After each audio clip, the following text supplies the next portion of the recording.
There's no script. We want to thank Druid City Games for sponsoring this story and for creating the world of Tidal Blades, without which neither this story nor my friends and I would exist. And now, somewhere in Naviri.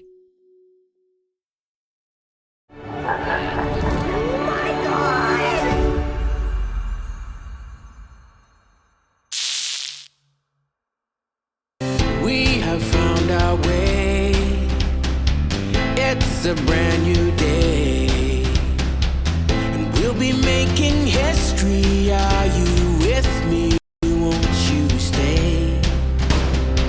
We have come so far. This is who we are, and like the rising sun, we have just begun to play our part.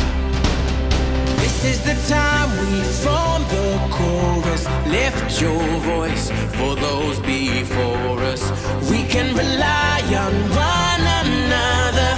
Feel the pride, let's show our colors. We are heroes and dreamers. We are restless believers, stronger than ever. Never say never. Don't look back now, don't look back now. Rise up, stand with each other. We are sisters and brothers, finding our place and running the race. We'll take our chance and seize the moment. Hold on tight and don't let go of all your hopes and dreams that light the way.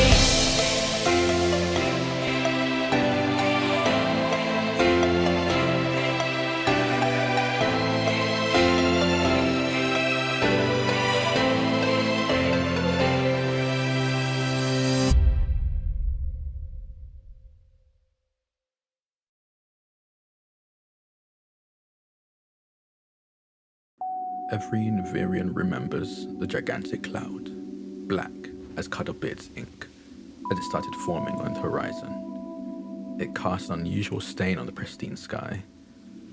After all, storm season wasn't expected for another few months. Before long, wind unleashed fury like a battle cry. Rain started hammering the floating docks, and drifters had to moor their houses in haste before the first waves flooded the bay. It was, by all accounts, a most fantastic storm. One which would be remembered as the Great Battle. As all were running for safety, a few heroes remained, standing strong against the thundering sky. They were known as the Tidal Blades. You all think you know what happened during the Great Battle. And why wouldn't you? It's been drilled into your heads like a mantra. I bet you all can regurgitate the palatable summary, word for word, beat for beat. Every Navirian remembers. I'm sure they do. But very few remember it like I do. The ones that would have, the Tidal Blades, are gone. Like jelly sent to the slaughter, the council sent them to their doom, to a fate potentially worse than death. The council lied to me, to the Tidal Blades, to all of us. We weren't told what could happen to us. The council kept that from us. If they can lie and keep secrets from the very heroes who risked their lives for Naviri for generations, what type of lies and secrets do they hold over the rest of Naviri?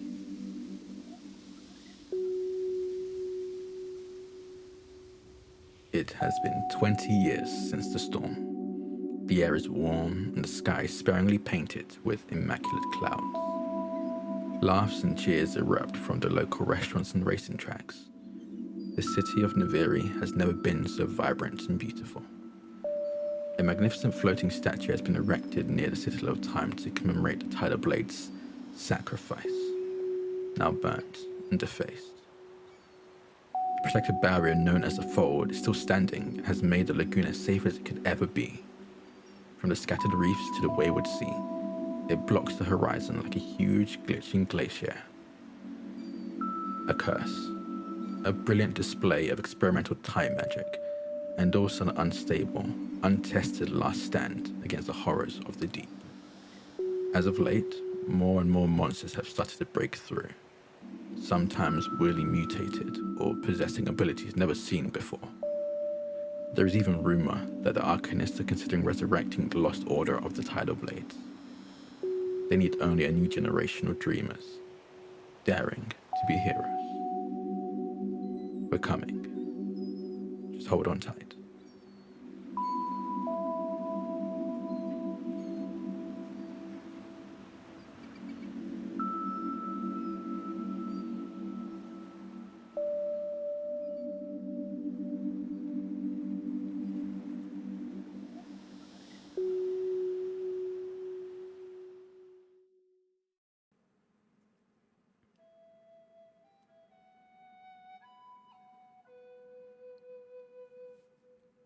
How many times have I told you, watch your left, keeping open far too much? I'm watching my left, Mr. Amara. If you're Because watching I'm on your not left, doing how it come I can... well doesn't mean I'm not watching it. Let's try this again. And I swing my cane at Alir. Can you keep up? I'm over 100 years older than you. I should not be getting hits on you by now. All right, you try to keep up, old man. And I'm blocking with my bow staff. And as I'm blocking, I'm going to try to sweep my leg underneath Mr. Amara's legs to knock him down.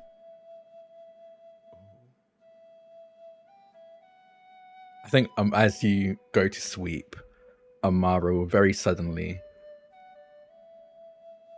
dip over, slip to the side that you're sweeping to, over your leg, and then tap you on the side of your shoulder, specifically on your left side.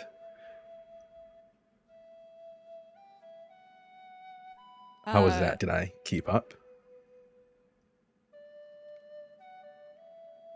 Third round? I think this might be the fourth, but okay. Alir is going to start this time by trying to hit Mr. Amara on his left side to see if he's watching it. I'll roll for it.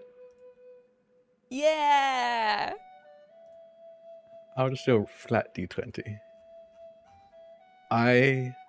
What is the cyber system rules? I think you get past. I think I moved my cane to try and block you from striking me on the left side, but you dip just underneath it and tap me on the left.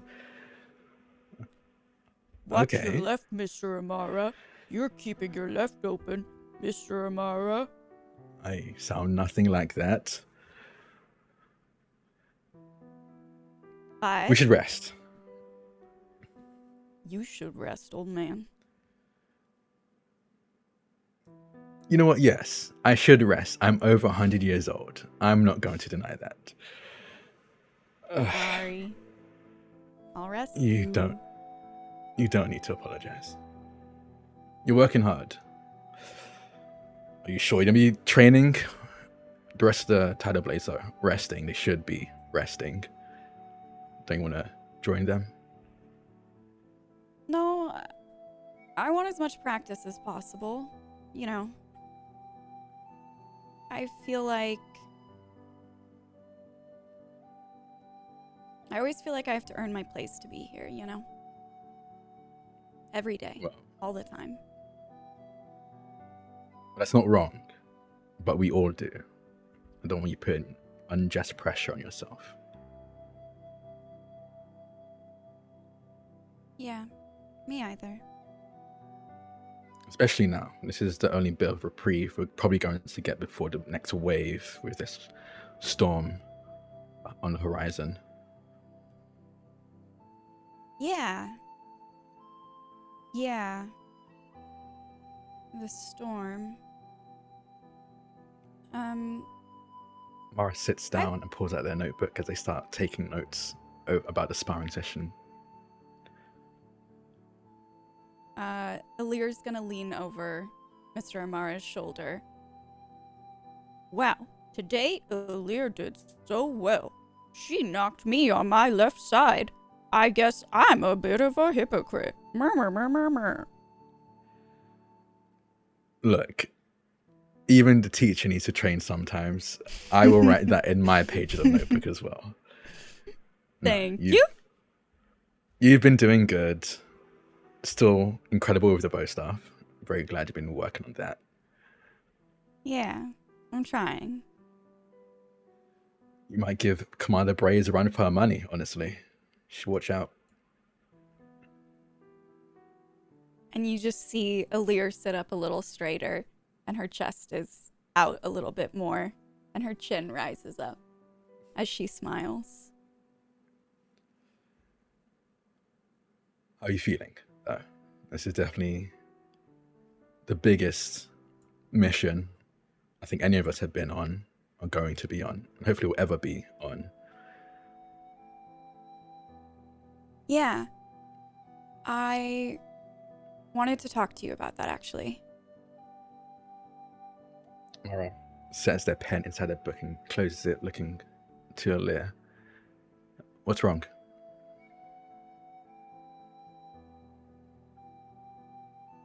What do you think about the council's plan? Like, gut feeling. What do you think? Gut feeling. I mean, when it comes to what the council does, I never really truly understand. The bigwigs, the science guys. I'm not much of a science man, so I just trust what they say and hit what they ask me to hit. Right. Yeah. And I know that's our job. And I know that's what we've been training for. But something doesn't feel right to me, Mr. Amara. In my gut.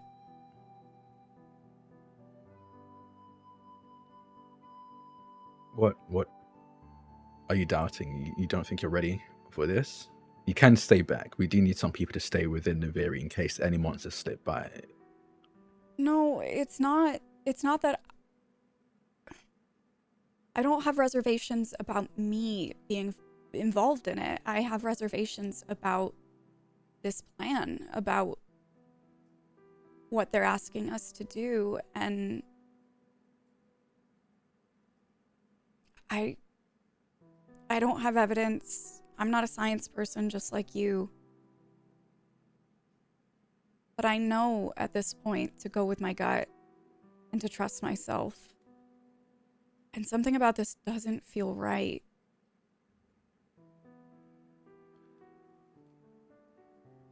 The council has put a lot of thought and quite literal brain power behind this plan. We'll keep close. I'll keep close. I'll make sure all of you are safe.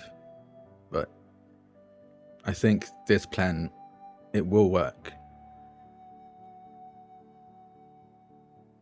And if it doesn't? If it doesn't, I suppose we'll cross that bridge when we get there. But there's not too much we can do right now except make sure it does. We move in and out quickly. We have enough time. What if we're no longer there to cross the bridge at all?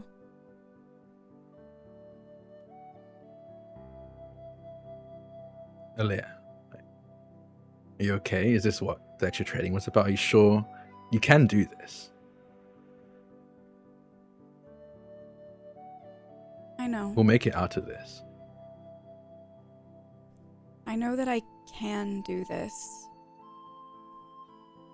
I just don't know if I should.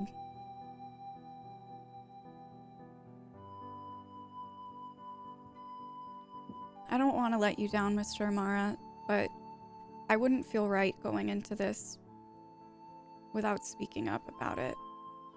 And if you say that you feel good about it, if you say you trust in the council, then I trust in you more than anyone. And I'll follow.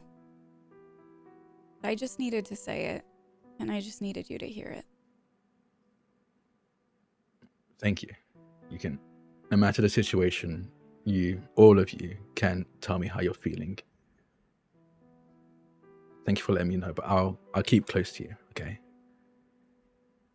If you want to, you can share this feeling with the rest of the Tidal Blades. I do think it's important for all of us to know how we're feeling about this. You promise we'll be okay? I promise.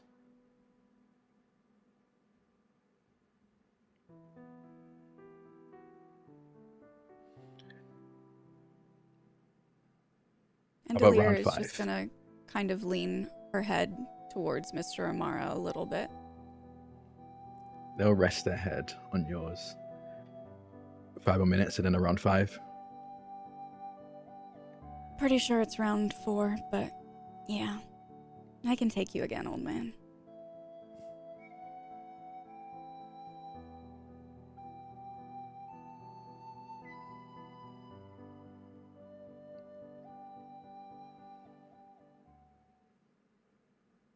We are surrounded by light. You see nothing but white. You don't hear each other. You don't sense each other. You don't feel anything at all. Only the crackle of the fold.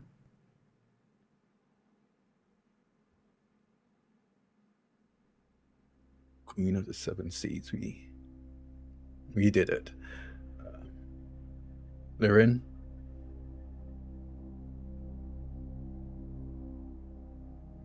Wakati? Too far?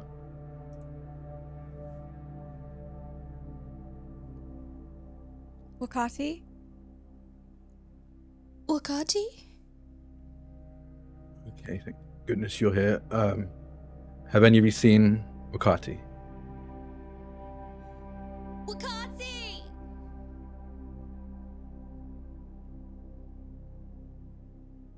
Can we see one another yet?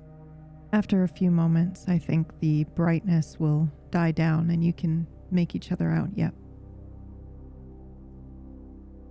I'm going to move towards Amara and as I walk towards him, reach my hand out in the direction that I see Tufa. I see this hand appearing and reach out to grab it. Tufa's device is emitting some sort of micronic energy. It's blue. It's almost like it is little fireflies of this micronic energy that kind of swirl around in a whirlpool or some sort of direction, momentum that you cannot really understand. But it is holding the space around you still in this moment. And as you look around the fold, you can start to see strange bend in time. If you're looking out into the distance, you might see maybe a creature moving, but they somehow are walking forward while their gestures are moving backward. It's very odd. In this place, time is... You're seeing the future and the past and the present all at once, and it can be very, very confusing.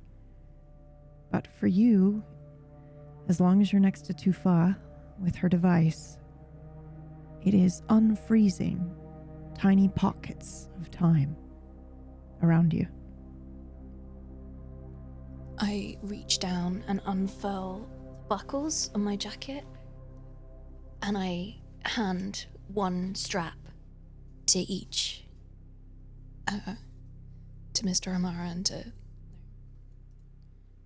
Just Amara, as they take that strap.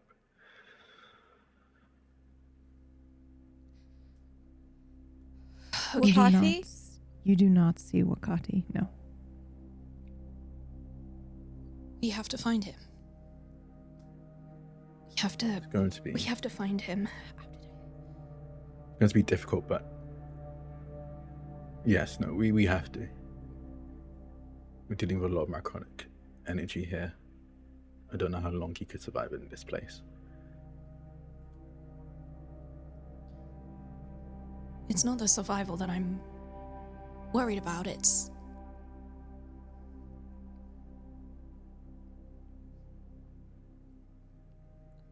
what might be left of him if he does. Let's What get do you moving. mean, left of him? Survival isn't all there is, right? There's surviving and there's living, and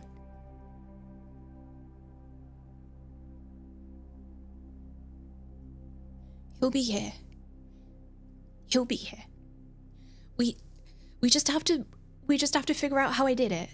I did it. It worked. I knew it would. Like, in my heart, I knew it would, but I just don't know. I don't know what I did. Can you make sense of this?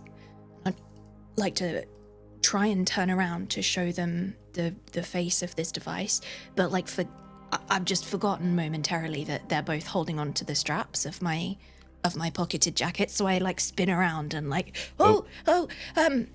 sorry, can you make sense of this? I suppose I'm a scientist apparently, so I can give it a go. I would try to understand or read this contraption.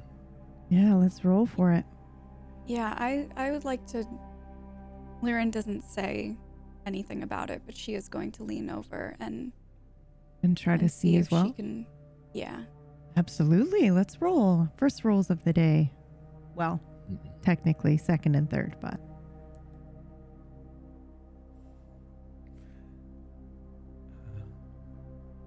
I have anything that will help I was just me going to here. say, do you have anything that will help you here? Yeah. I have micronic manipulation as a skill, but I don't know if that would help here in understanding this. I think I would like to give you an asset, but it has to do with your secret rather than the micronic energy understanding. But if you'd like, I will absolutely give you that asset for sure. Okay.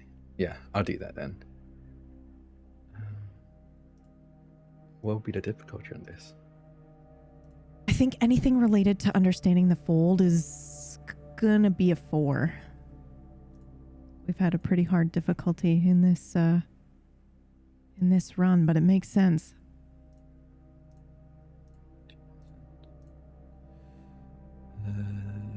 Yeah. Oh yeah. Okay. Success. Okay, so then I think you vaguely remember seeing something like this a long time ago, maybe at the Citadel. But to be clear, it didn't make sense, I think, at the time that you saw it. And this device is somehow unfreezing bits of space while leaving the rest of the fold intact. So you'll be able to move forward slowly but surely using this device, but the device is also reacting to what's inside the fold. It's almost like they're a pair, this and the Hyperloom. I also somehow succeeded on that, and I have no idea why. Okay, I have an idea why. We rolled the same number. We both rolled a 14. We No, did. stop. We both got 14. Oh, wow. Okay. I think my offer would be that, I mean, you were probably with the team that deployed the Hyperloom, right? Or at least carried the Hyperloom for a time up until you handed it over to Commander. So I think you sort of kind of recognize it. To be clear, this isn't the Hyperloom, but it has some sort of sister energy here where this device is somehow able to just keep time still actually, is more what it's like. It's not really unfreezing. It's more just keeping all your molecules and everything solid in place in one time so that you can experience everything linearly. And I think you can look at that and understand that that's what has been created here. And it is somehow connected directly to the fold and the hyperloom itself. Somehow. Maybe there was something in it that was used from the hyperloom or what have you, or the same technology is used there. I think just on almost instincts, I look to Lirin in a you recognize this as well type of way. And I think I kind of almost catch myself doing that and then quickly look back to this gadget, this trinket that Tufar had created.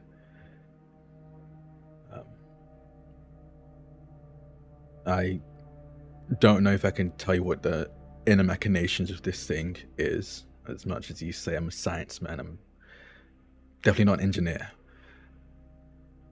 But it does seem to be pairing with something in here. The hyperloom, I think. You both know, and I think Tufar would know this as well, just by looking at the device. I think there's like a light beeping sound that happens, and then it starts to get faster and faster. But you know that that's it just sort of attuning, I think, to its surroundings. But you must keep this active while you're in here, lest you get frozen and stuck. Nothing can happen to this device. Don't let it go, Miss Tufar. I'd like to hunt through my pockets and find some string, some sticky stuff, which I do have in my pockets. Some string, some sticky stuff, and some elastic. And I'd like to fashion on my wrist something that keeps it directly on my skin at all times, so that if I'm surprised or if I have to run, it's not going anywhere. And I do have a little bit of absolutely everything in these pockets to be able to do that with. And I'm usually very prepared, but I mean, the problem is it's been such a chaotic, I don't even know how long, chaotic time. I don't know where anything is anymore, and I used to be so organized, and I used to know where everything is. I just hunt through all my pockets until I can find every single thing that should be somewhere else. It should be in there, but it's not. But I think I will eventually find them to fasten something together. Maybe I'll pull the elastic off my band, and I'm just frantically searching and shaking. Yeah. Shaking.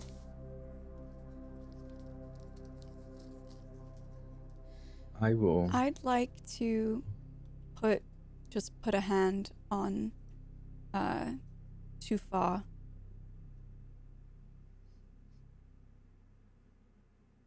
Just over one of her hands and try and steady it. There's no rush. Amara doesn't say anything. I don't think he places a hand on Tufar the way Lirin does, but they will almost stand a little bit straighter, and I think let go of the strap and almost positions themselves in front of Tufar, as I will activate an ability, because I think this is very relevant. Devoted Defender. Choose one character you see. That character becomes your ward. You are trained in all tasks involving finding them, healing, interacting with, and protecting that character. You can only have one ward at a time. It takes an action to initiate.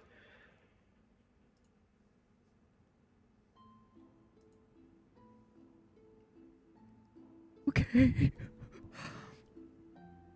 And you're using this on Tufar, correct? Yes. Yeah.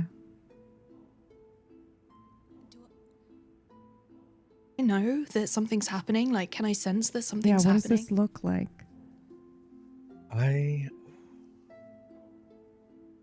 Can I take GM privileges for a second? Yeah, absolutely.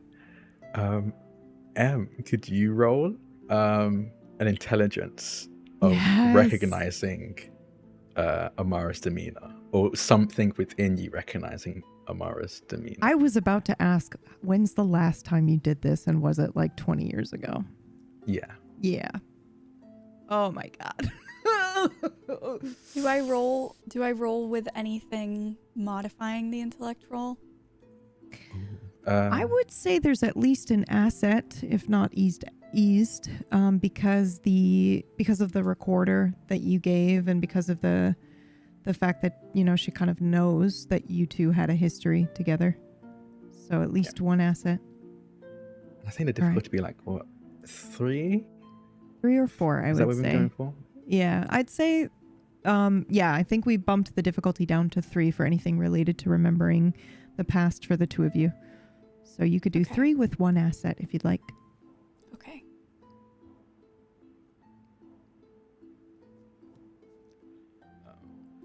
Okay. I don't think there's any there's no rise in Draconic energy. There's no lightning. I think this is mentally, Amara decides that I'm going to make sure Tufar, I'm going to make sure everyone's safe, but I need to make sure Tufar is safe, because if Tufar is in danger, we're all in danger. They make a conscious decision there, and I think you see it in their stance. And maybe to Tufar, it just seems like this old man is fixing their posture, which they do every so often. But to Liren, I think Liren recognizes this as the same kind of body language he holds before a mission. And I think the last time Liren saw this, or rather, the last time Alir saw this was 20 years ago.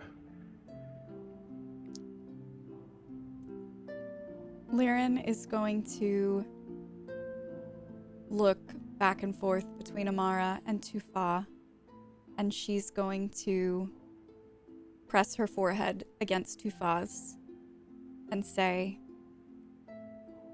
"It is a gift being cared for by Mr. Amara."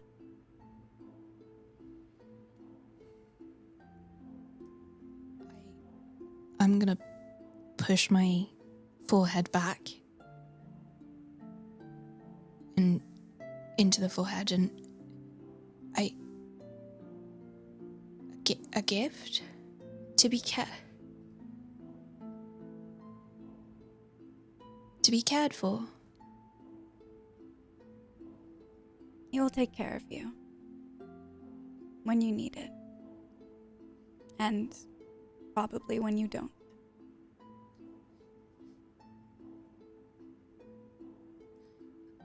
I think we'll all look after each other in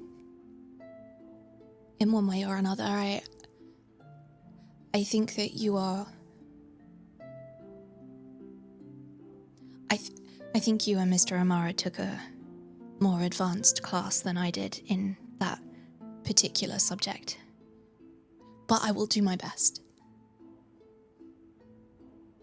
Your best is enough, Tufa.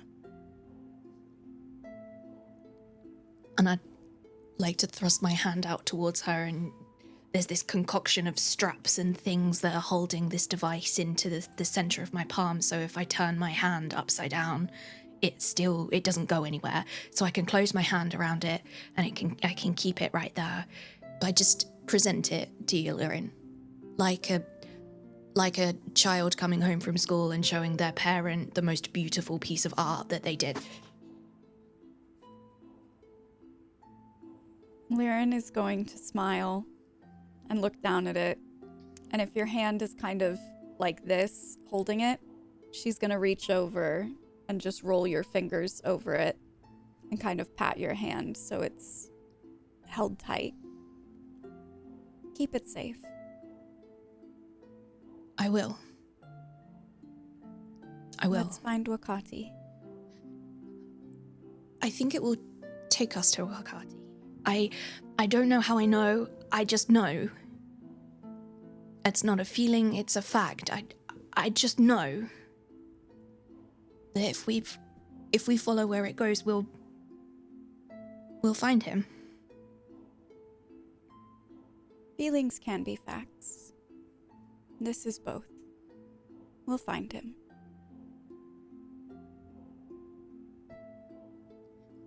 I think I'm starting to understand that. I'm going to reach behind me and put the strap back into Amara's hand. Like a parent trying to cross the road, holding on to their child's hand. Like, come on then. Same attitude. Amara will take the strap. And then I do the same with Lirin. But I want to do the same thing that she just taught me of closing her hand over the strap, putting my hand over it. And then I look at both of them. I will keep you both safe. Thank you. We know. Well, this is going to be fun. I'm going to have each of you roll a 1d3, please. Okay.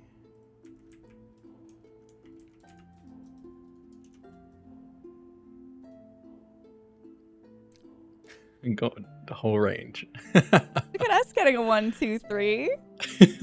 Fantastic, fantastic. Okay.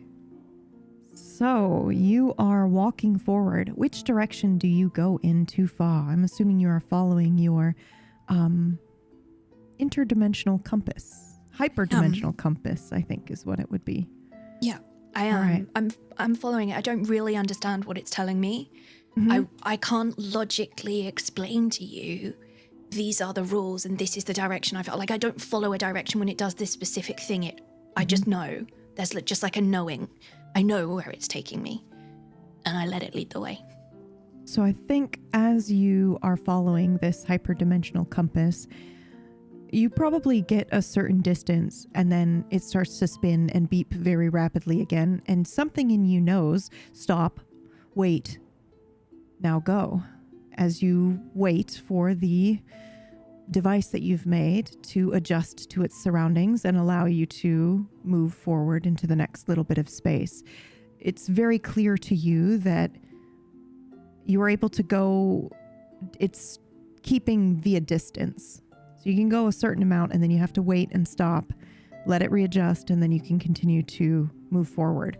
And then the place behind you goes back to being the fold. And you can see rain, lightning. You can see clouds as if the storm had stopped, kind of. And perhaps maybe sometimes when you move in one space, it begins to rain and pour, and then you step forward and there's nothing. It's sort of like that as you move forward, but there comes a point where you hear the unmistakable howl of sea hounds. And they have awoken from 20 years of stasis. And they descend on you. 5 of them. What do you do? When we say Mhm. they descend on us, do you mean like when you go to a dog adoption event and puppies That's all exactly come bounding right. at you? Yep. Except it's Okay. not quite as friendly. But yes, they are on the hunt. They are coming to attack you. And we are going to And, roll like- initiative. Mm-hmm. Oh no, initiative doesn't sound like puppies. Well, I was hoping for puppies. they're a puppy of a sort. Just Okay. maybe not the nice kind. Okay, all What right. puppy isn't nice? What's the difficulty for this? I'm going to check right now and I can't wait. I might have you roll. Okay, let's take a look. Climbing, jumping, and speed defense is level 5. Whoa, okay.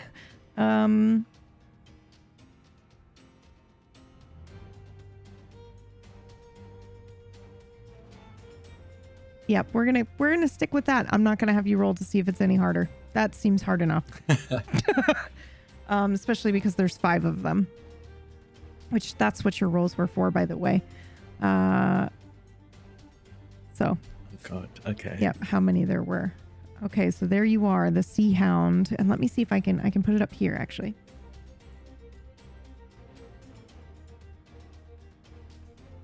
So it looks like a mix between a cat and a dog. Honestly, I think it looks more cat-like than dog-like, personally. But it's... I see like cat, dog with some fish in it. Yeah. It looks like a strange blend between them all. Oh, yeah, with the tail and everything and the like fin scales along the spine. But they have no fur. It looks almost kind of like maybe their skin might be like maybe for a hairless cat or something like that. And then its face is very like a mix between a cat and an eel. It's got glowing red eyes and very sharp teeth and webbed claws and feet. And they move in packs of 4 or more, almost always.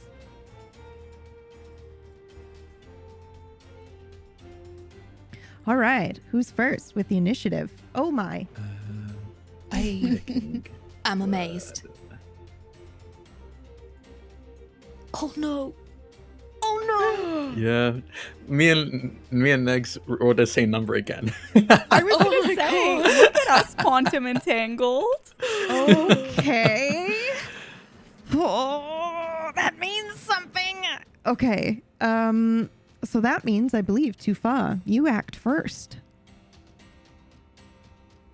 Wow. Yep. You were like, I can't let anything happen to this. And suddenly you were just, I think you were following the compass and maybe, I don't know, was there something that alerted you? Did you just hear it? Did you sense it? Did you feel it? I think it happened slower for me. I don't think I experienced it in the same time frame that the others experienced it. I think it happened ever so slightly slower for me. I was on like 0.2 speed. It gave me a little bit more time. And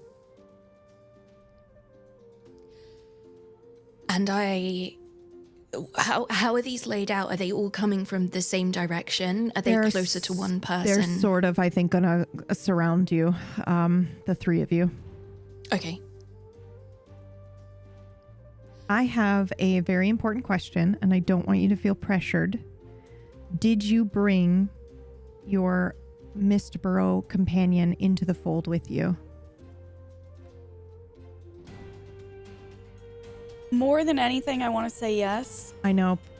I really don't think so. I know. Because you know what could happen to things in here. Yep. Yeah. Okay. Unfortunately. So he's just like, they're surrounded by all these hounds, right? And then we just immediately cut to this adorable Mistburrow just eating a bunch of flowers, like sitting on the beach, just like waiting for them to come back. Just straight up the Stegosaurus in Land Before Time. Spike, where he's just always eating. Yeah, that. Yeah. Okay, perfect. I'd like to cast Cutting Light. Yes. Okay. Yeah. I think that's the. I think that's the move. I think I'd always like to have more time to think about things, but even with time in 0.2, I feel like this is the best decision. I'm not very good at doing things on feeling. It's more about finding out what the most likely outcome is and then acting on that most likely outcome to succeed. But I don't think I have time to do that calculation right now. So I reach into my pocket to find exactly where I left it this time. My animal skull, the golden animal skull, and I hold it and I push it forwards. All And right, I'm roll gonna for us. do my best. And this is difficulty 5. Yes, I'm sorry. Don't forget, you have an asset because you are, and I'm just trying to help now. And don't forget, Liren has the ability to help ease, and also I think she does have some abilities to help you give like an extra action or whatever. She can step in, but for now you do have, I think, one effort to one extra effort to spend during this combat from her, Okay. unless she can give you extra. But for now, it's just one. Okay. I wrote this wrong. I'm so sorry. Bear with me. You're good. You're all good. So it's 1 asset. And 1 effort, if you want to use it. But you don't have to. You can use as much effort as you want. Well, 2. Yes. Okay. Describe what we see. This is what was in my plan. This is the textbook. This is how it should go. I double checked. I made sure I didn't have my fingers over the sensor, and I looked at it. I looked at it strong, and I turned around and I pushed my hand forward so fast, and it looks to me like it's happening in slow motion. It looks to me like I'm pushing my hand really, really slowly as everything is going fast, and the second my elbow extends, it synchronizes. Suddenly, these things are moving at exactly the same time as the beam of light that comes out of this object, moving exactly the same time as my hand. But for a brief moment there, it felt like things were really slow. And as much as that's confusing, it happens. And this giant beam of light, the brightest... You need to close your eyes to look away from this thing. It's so bright. Pulls forwards. And that's the only way I can describe it. It's like it's being pulled out of the beam. It's not pushing out, it's being pulled out of the beam, and goes towards these creatures, towards this pack of creatures. Perfect. Now this one does, I believe, 5 damage without contest, correct? I believe so. It's something like yes. that. Okay, 5 damage, perfect. yes. Oh, fantastic. Okay. And I'm going to say maybe the nearest to Lirin. Is that the one that you would... Okay. Perfect. Okay. As this light strikes one of these creatures, it immediately is blown back a little bit. It tumbles, maybe twisting a limb and yelping a little bit before getting up and kind of adjusting itself. It's still standing, but boy, that was quite the shock. Who's next? We both failed. Yep. I think technically you both failed. So now I'm going to come in. All right. How about this? How about Lirin's 1, Mara's 2, and Tufa is 3. Who wants to be the one to go ahead and roll a 1d3 5 times for us?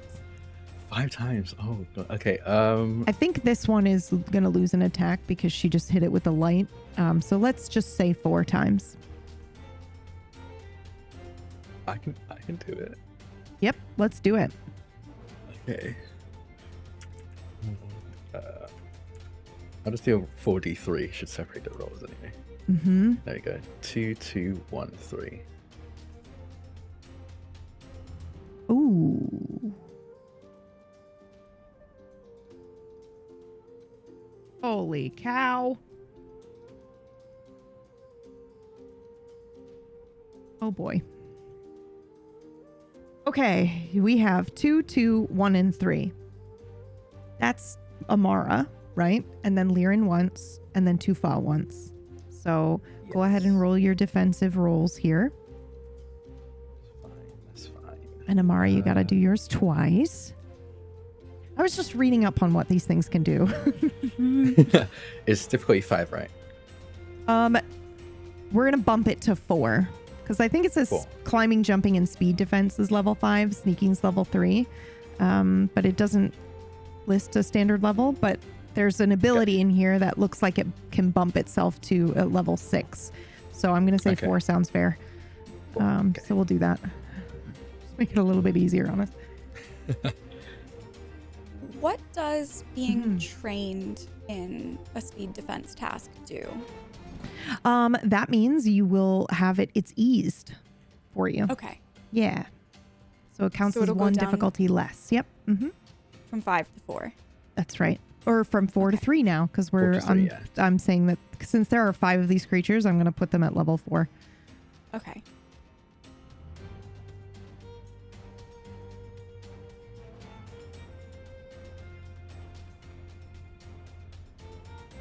do that again. Nice. Now I think, correct me if I'm wrong, Liren, but I'm pretty sure that as a in this reactive state, you can use your thorns, right? I think you can do it when something tries to attack you. But I could be wrong. It does not say. Okay. I feel like you can. Feels like a defensive thing that you can do. Yeah. Let me check your sheet. I do have a thing as I dodge these two. Yeah. So Yes, you can. You can go ahead and use that as a defensive thing. Yep. Oh, If something comes close to you and tries to attack you, you can absolutely let out these defensive spines. Okay. If you'd like. That's not me, you can do that. Or, you don't have to. And Amari, you said you can do something, right? yes. All right. I'm going to use Seize the Moment. I'm just going to do it once. If you succeed a speed defense to resist an attack, you gain an action immediately. Okay. As I swiftly dodge the first, it dives at me, and then the second comes, and I dodge, and I'm going to swing to smack it at the back of its head with my cane. And I will... Actually, no. I won't attack it. As I swiftly dodge the first and the second, I think Liren sees this before anyone else, but it's a very suddenly there's a concentration of macronic energy on Amara, just very suddenly. It's almost like as quick as the snap of thunder. Very suddenly, it's like a thin layer of very dense macronic energy that covers Amara as I use an action to activate Fury. For the next minute, all melee attacks you make inflict 2 additional damage. As you see, very suddenly, it's almost like Amara's moving through space faster, but you see it as, you understand it as he's essentially almost fast-forwarding himself a little bit, so like moving at 1.2 speed. Whoa. Which adds a bit more thwack behind his his attacks. Fantastic. All right. Liren, do you use your thorns? Yeah, okay. Absolutely. Okay. And those do an automatic, don't need to roll damage of 4. Okay. I'm going to assume that you are hitting the one closest to you, because that makes sense for these thorns. Okay. And now you two can each take a turn, because I have attacked. Right? Because Tufa dodged as well, correct? Yeah. Yep. Tifa does Yep. it as well. Fantastic. They Fantastic, did get y'all. a special. I mean, unless for damage specifically, never mind. Oh, you did or they did? Too far. They got 17, so I don't think 17 does anything. No, I think it's 18 and yep. Or 19, I think, and 20. Yeah. I mean, Em, do you have an idea of what Liren would do? Yeah.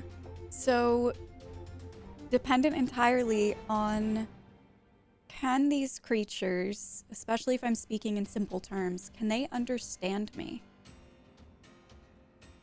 Let's find out.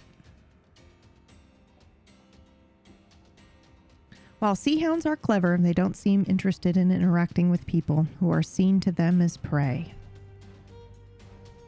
Now, it doesn't say it's not possible. It just says it's they don't seem interested. So we can absolutely roll for it if you want to try to talk to them. But I think it would have to be like, I don't know, 18, 19, or 20 on the roll for it to work. Okay, because I have, when we leveled up, I got a new ability. What's the new ability? Disincentivize. You hinder all actions attempted by any number of targets within short range who can understand you. You Oh, choose which yeah. targets are affected. Oh, yeah. I mean, they understand you. They don't seem interested in interacting, but that doesn't say that they can't. And there are enemies in this book that it very clearly says trying to interact with them is useless. And it doesn't say that. So I'm going to say that, yes, we can house rule this to absolutely be effective. Let's go. All right. So their actions, and I will obviously only target the 5 of them, not my companions. They are hindered for 1 round. Nice. That's fantastic. Yeah. Ooh. Liren is just going to put a hand out. When I'm training my dog, for instance, I have like flat palm, very this means business kind of stop gesture, and you would immediately recognize that it's like animal trainer attitude. Liren snaps into place, and her hand comes up, and she says, "Cease." And they might not care what it is that she's saying, but the conviction and the authority in her voice, I think, is one of those like animals. Yep. Just like children can be rowdy, but the second a teacher raises their voice, like even if they don't listen long term, it gives them pause, you know? Yep. And this is what that does. I love that. That kind of energy that Liren would have to make them stop at least for a second and look at each other maybe, and then try to decide what are we going to continue to do. But they've spent 20 years in stasis, and I think they decide we're pretty hungry. And they'll come for you in the end anyway. However, they will be hindered for this whole round until the start of your next turn. Okay. And that's my whole action, right? Yep. Mm-hmm. You I'm can good? move Okay. as well if you want, but yeah, that would be the action. I think we're all still pretty close to one another, right? Mm-hmm. Yeah. And Yeah, they're kind I won't of worry like, about moving. Yeah, I think they're kind of surrounding you at the moment. Okay. Okay. Mr. Amara. Yes. Just Amara. What do you do? Just Amara. I'll start swinging. I think as I'll immediately move towards whatever hound was the closest to too far, especially after seeing Liren deal some damage to one of them already and slow down, at the very least make the rest of them hesitate. I'm going to take the opportunity and move towards the one that's closest to too far and swing. Oh, nice. my Okay. cane down. Yep. I Roll to believe that is attack. difficulty 4 now, thanks to. That's right. Mm-hmm. And I doubt it, but are these twice our size? No, unfortunately, they are not. That is still all good. I will swing.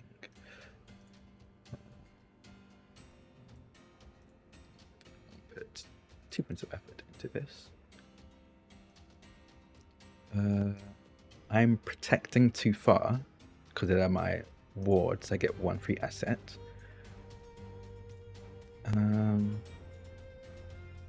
Yeah. Effort to damage. I'll put. No, I won't put any effort to damage. Success. 4. As I swing my cane down and smack it on the back of the head. Ooh. And then I'm going to immediately do a thing that a new ability I got. It is called Weapon and Body. And After what making does a that melee do? weapon attack or Mhm. ranged weapon attack, I may follow up with a punch or a kick as an additional action attack. So I'm going to swing, Okay. smack it at the back of the head, and immediately bring my elbow down to almost like drive my cane into the ground. Everything that modified the last attack modifies this one. So I will do that. Yeah. Difficulty is 4. Let's see. Effort. And asset. And there we go. No effort to damage. For another 10 points of damage as I Okay. elbow my The almost same like the one, butt of my right? cane into the same one. Yeah. Yeah. How do you kill it? I mean, you bring, but I mean, what do we see as you do this? I think I smack as I suddenly, I'm almost like I'm wreathed in lightning as I'm maybe in front of Too Far and very suddenly behind them as I smack my cane down onto this creature. And then as I bury its face into the ground, I almost stomp on my cane to finish it off, and you hear a crunching sound underneath it. And I immediately whip around to the next hound. I think that hound looks terrified for a moment. Absolutely stopped in its tracks. All right. Start of a new round. Too far. I'm going to do the same thing again. It Yep. worked. Mhm. It made sense. And it was successful. Therefore, it has a high chance of being successful against another enemy of like a very similar. So I'm going to do the same again. And you knew that it hurt it, so it's perfect. All right. Go for it. So it's a difficulty of 4 now. Is that right? Mm-hmm. Mm-hmm. And I just get that F1 effort. You can if you'd like. Yep.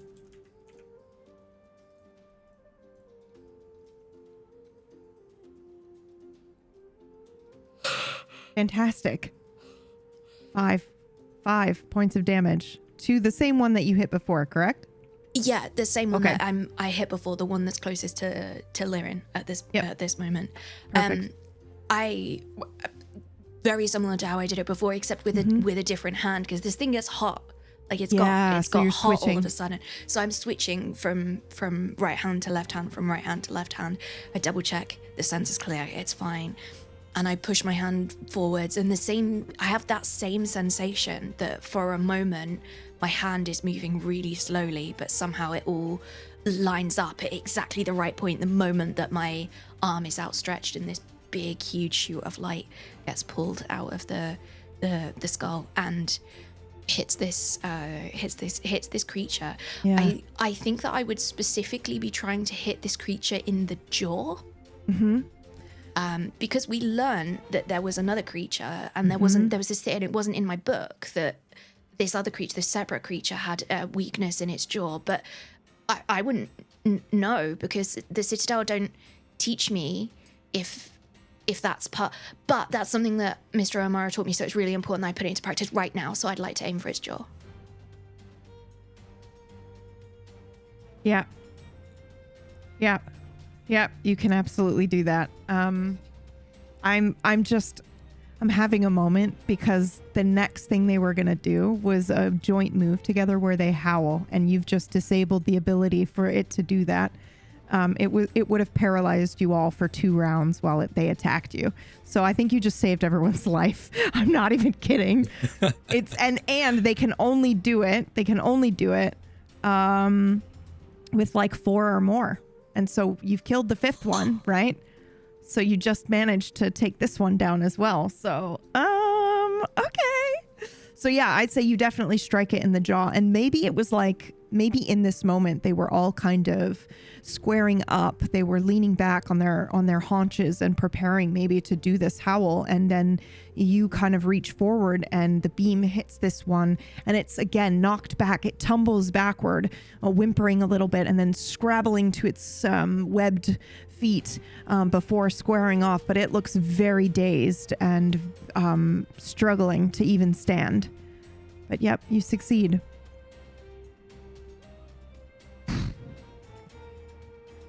So now it is. Oh yes, go ahead. I'd be stretching out that hand and swapping it again to the other hand in the meantime. It's hot. It is their turn. However, they are still hindered. So remember, when you roll your defense, to mark the enemy as hindered. But they are going to do a... Oh, not that one. They can't do that one anymore. They can concentrate on a single foe and make one attack as if they were a level 6 creature. Their combined acid attack will inflict 8 points of damage initially, plus 8 points for each additional round that the victim, until you succeed on a might defense roll. And they are coming for you, Mr. Amara. So go ahead and roll. They are hindered, but this will be level 6. This is a speed defense. Yes. So they're level 6 after hindering or with before hindering? Before hindering. Yep. Okay, so it'll be level 5 now. Yeah, yep. Okay. And then if they get it, you then need to switch to succeeding on a might defense roll. Okay. Which hopefully they do not. Fingers crossed. Yep. Okay.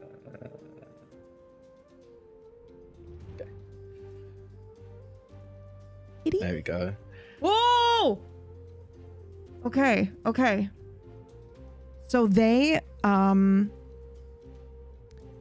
kind of group together, I think, especially after seeing that one get knocked back and spit this dark acid at you, but you are able to move out of the way. What does that look like? I think as I see Tufa shoot one of them in the jaw, I almost rush past Tufa and just a quick, there's no words exchanged, but it's a quick nod in Tufa's direction as I think I move towards almost like the spit of these creatures. And I think in this moment, it's going to be all part of it. I'll trigger Seize the Moment because I succeeded in a speed defense. Yes. And I will pay the effort, second serve an action. But as I dodge this, I think I slide underneath the kind of projectile of this acid.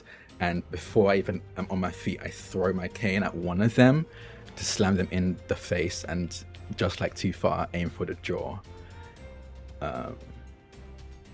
So I will roll that. Though it is hindered. So it's level 3 now? No, level 4 with hindering.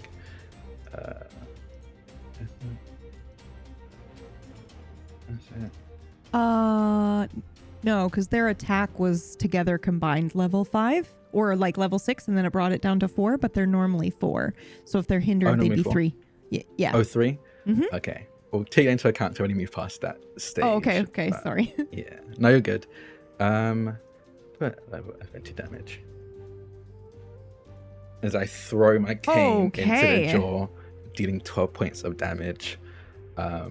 You take another one out in one hit. You just clock this one somehow and kill it. I truly think it's just like the moment, I think it's like as they spit this acid, it ends, and then through like the almost pillow of acid, you see this cane slam into through. Into the mouth. Wow, okay. And then Amaro immediately, like using the momentum of that slide, will grab the cane out of their mouth and ready themselves again. 3 remain. And it is at this moment that you hear a spark. Fold energy, micronic energy. And someone comes in to aid you. Would you like to describe what we see?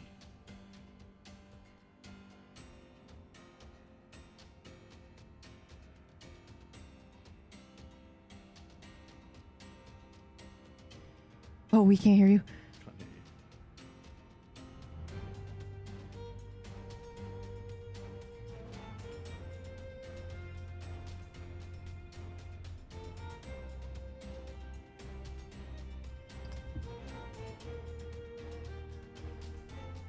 Not yet. I'm so shocked, by the way. I was not expecting this at all. It's amazing. The dramatic tension that this adds.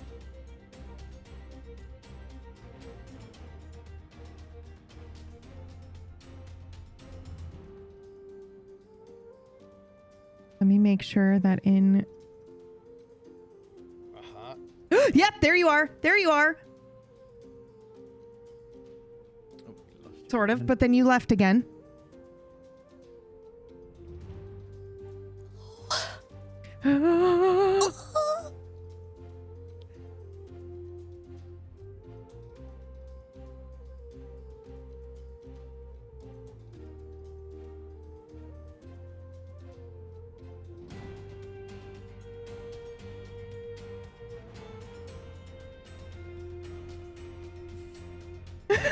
He's pointing, but I don't know. No.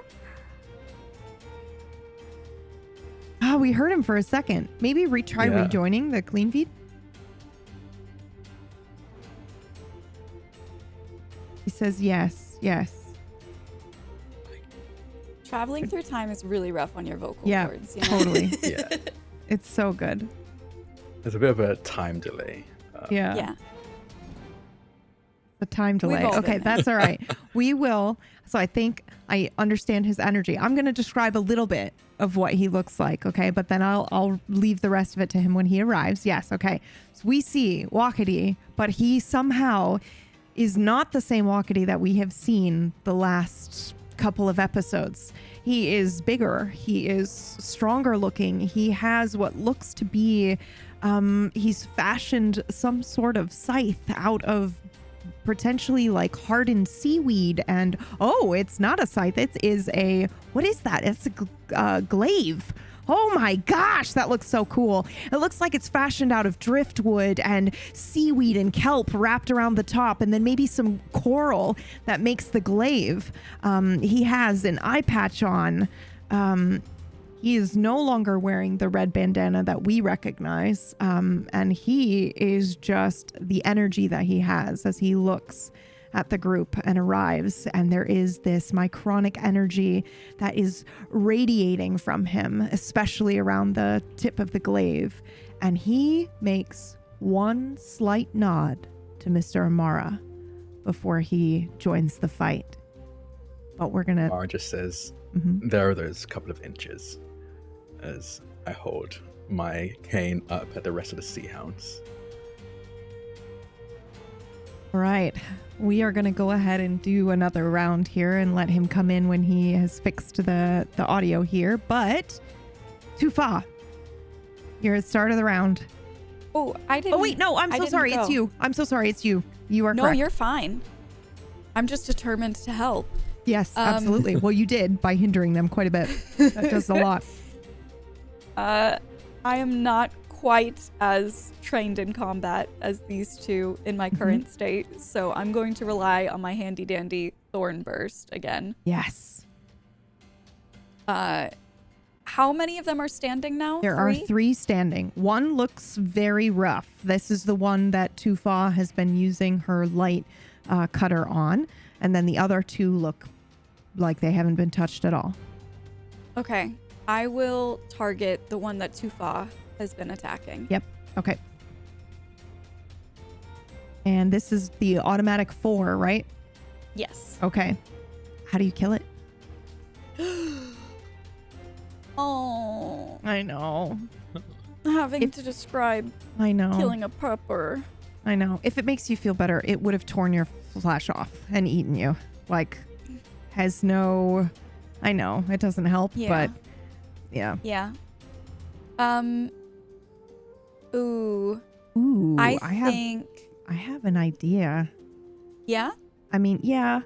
I mean, I know we technically said it was the thorn burst attack, but I'm totally fine if you just want to kind of like put your hand on its head and be like, stay. And then it is just out of the fight. That way you don't actually have to kill the animal. I'm fine with that if you'd like. I do think Liren would do more of that. I think it would be a little more... Or perhaps it like hits him and then he, whimpers and runs away. That way you don't actually have to... Yeah. He's out of the fight, but you didn't murder him. Okay, thank you. Yep, I'm with I you. think that Don't feels worry. very true. Very true to Liren, who last time they killed an animal cried and put flowers on it. So. Yep. I got you. I have your back. Thank you. Also, by the way, I just realized I also haven't had my turn. Me killing that sea hound was my reaction. Oh, so I haven't had my turn yet. Yeah. Perfect. That stalls more time. Let's go, Mr. Amara. Take your turn. As I yank my cane out of the mouth of the one sea hound and I see the other whimper and run away, I will turn to the one remaining one, if I'm remembering correctly. Or is there 2? There's 2 remaining. Yep. There's 2 remaining left. I will... I would like to scare these away. I think seeing Liren take the active efforts of getting it to run, probably even maybe seeing Tufa flinch at the killing of the other 2 that Amara did. Amara almost like sighs and turn to the one of them. Sighs because I think he for a moment in this he forgot that these at the very least, Too Far is just a kid. I'm very much not built for this whole situation. I'm very much thrown into it.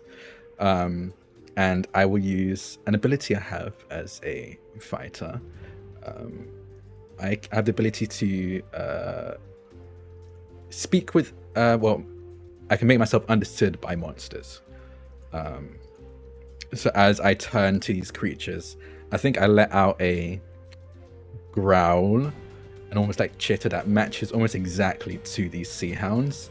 And you know, anyone who knows sea hounds, maybe even Too Far would know this from their textbook, that this is like a almost like claiming of prey, as I'm saying that these two are mine, stay away to this. Or I guess these three are mine, stay away to these monsters. Wow. This will be probably kind of hard because it's intellect. I'm not a smart man. Okay, that's okay.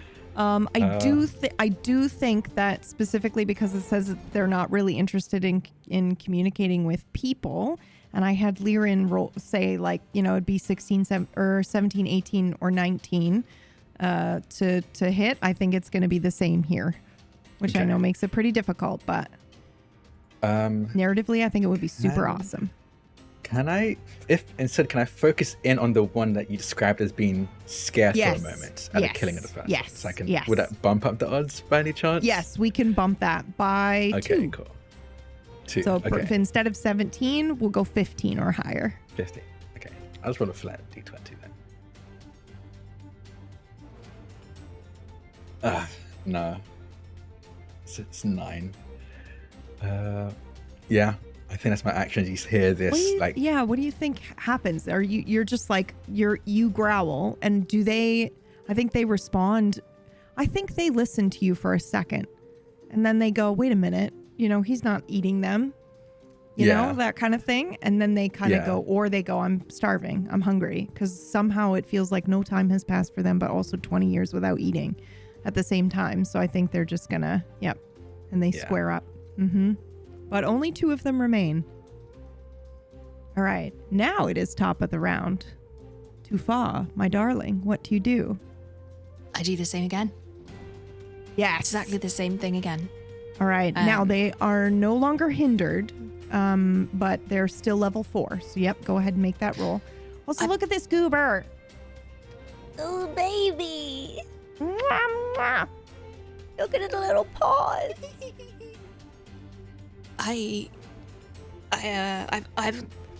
I've understood the message. I think you're right, Mr. Amara. I've read about something like this in a textbook, and I understand the message. But like, I'm helping, and it's factual that I'm helping because I've actually contributed to this fight. That's a fact. I've done something, so I'm gonna help, and I'd like to actually attack the one that's closest to Mr. Amara. All right, let's go. Difficulty level 5. 4. Yep, Oh. difficulty 4.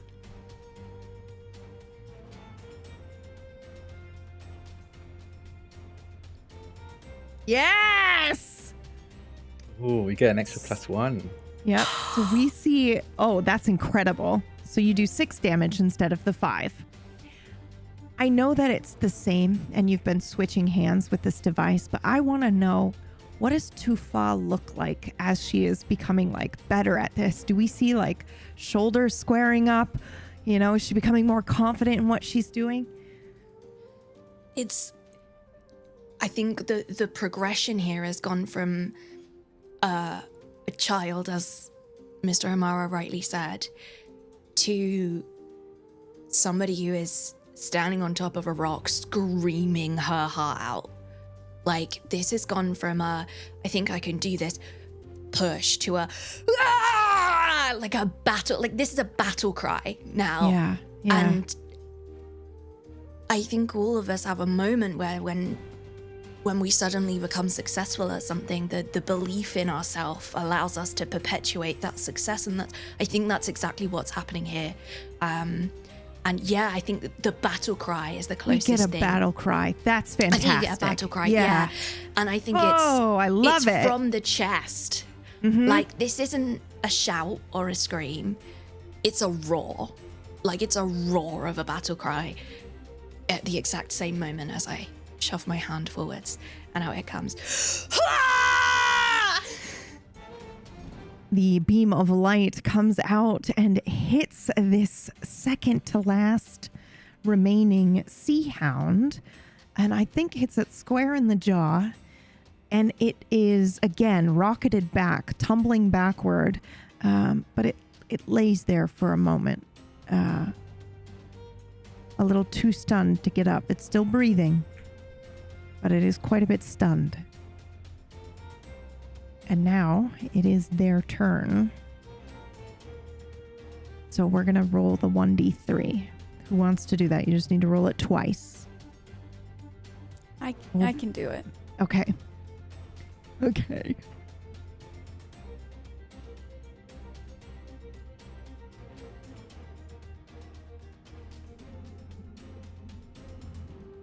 Okay. Oh boy. I would like to draw the attack of both of these, please. That is a good idea. Okay. As I see one already charging towards me, I see the other charging towards me too far with a 3. Yep. And I think again you hear me was bark at this sea hound charging at too far and gets attention on me as well. Okay. They are going to go ahead and use their black acid attack from a slight distance. They can either do a single target up to a long distance away or spray it on up to 3 targets within short range. But because you've said, like, target on me, I'm going to switch it to focus on you. So this one is I think it's a speed defense roll. It says it's 4 points each additional round if you succeed on a might defense roll, which to me says, like, you're able to, withstand it. But to dodge it, I think it's speed. So we're going to go ahead and do that. Yep. At level 4. That is not too bad. Level 4. Effort. And don't forget, you have to do this for each one. Twice. Okay, so Sorry. see the first one. Yep.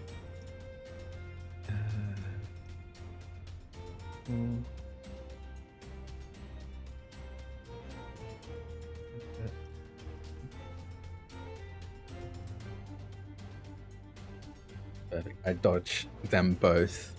Again, I think you see almost like this crackling, this condensed micronic energy that's around Amara. I think you start to notice that in these moments, there's almost like subconscious control over them, as you see that every time he's dodging, you see this micronic energy almost focus around his joints, specifically as he moves to help him move faster and more fluidly. And you see him again step and duck and dive underneath these sprays of acid.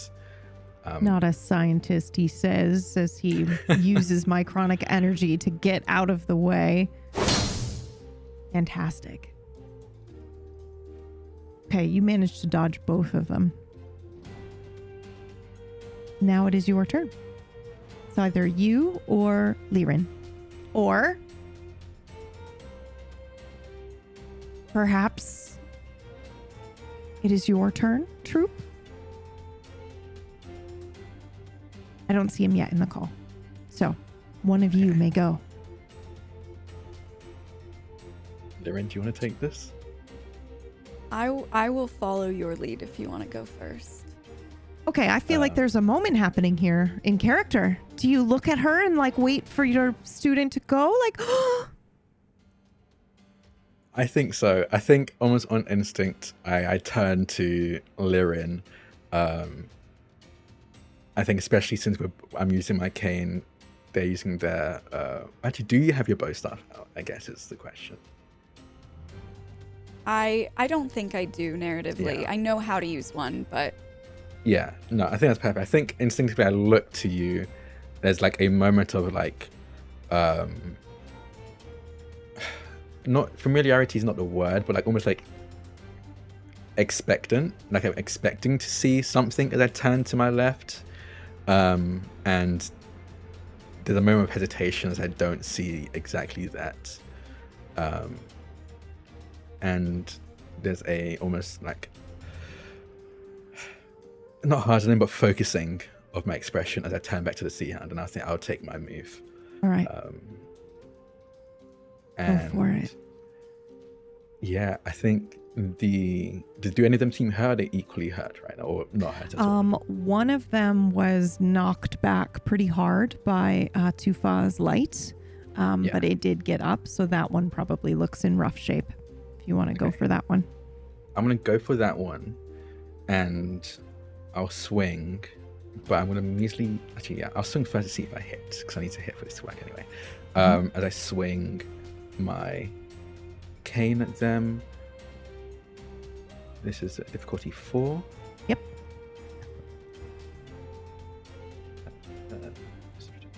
Yep.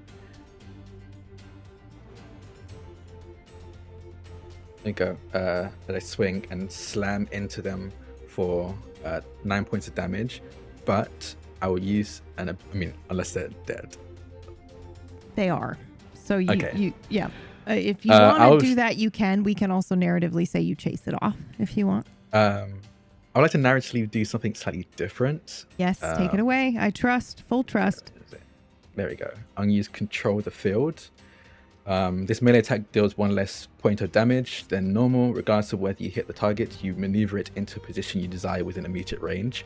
I would like to almost swing and then move it out of the range of our device back into the fold. Nice. So it freezes. Yep. Okay. Yeah. Fantastic.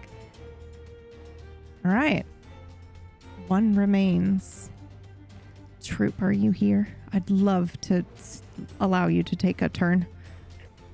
Yes. I may be here. It's possible that I am.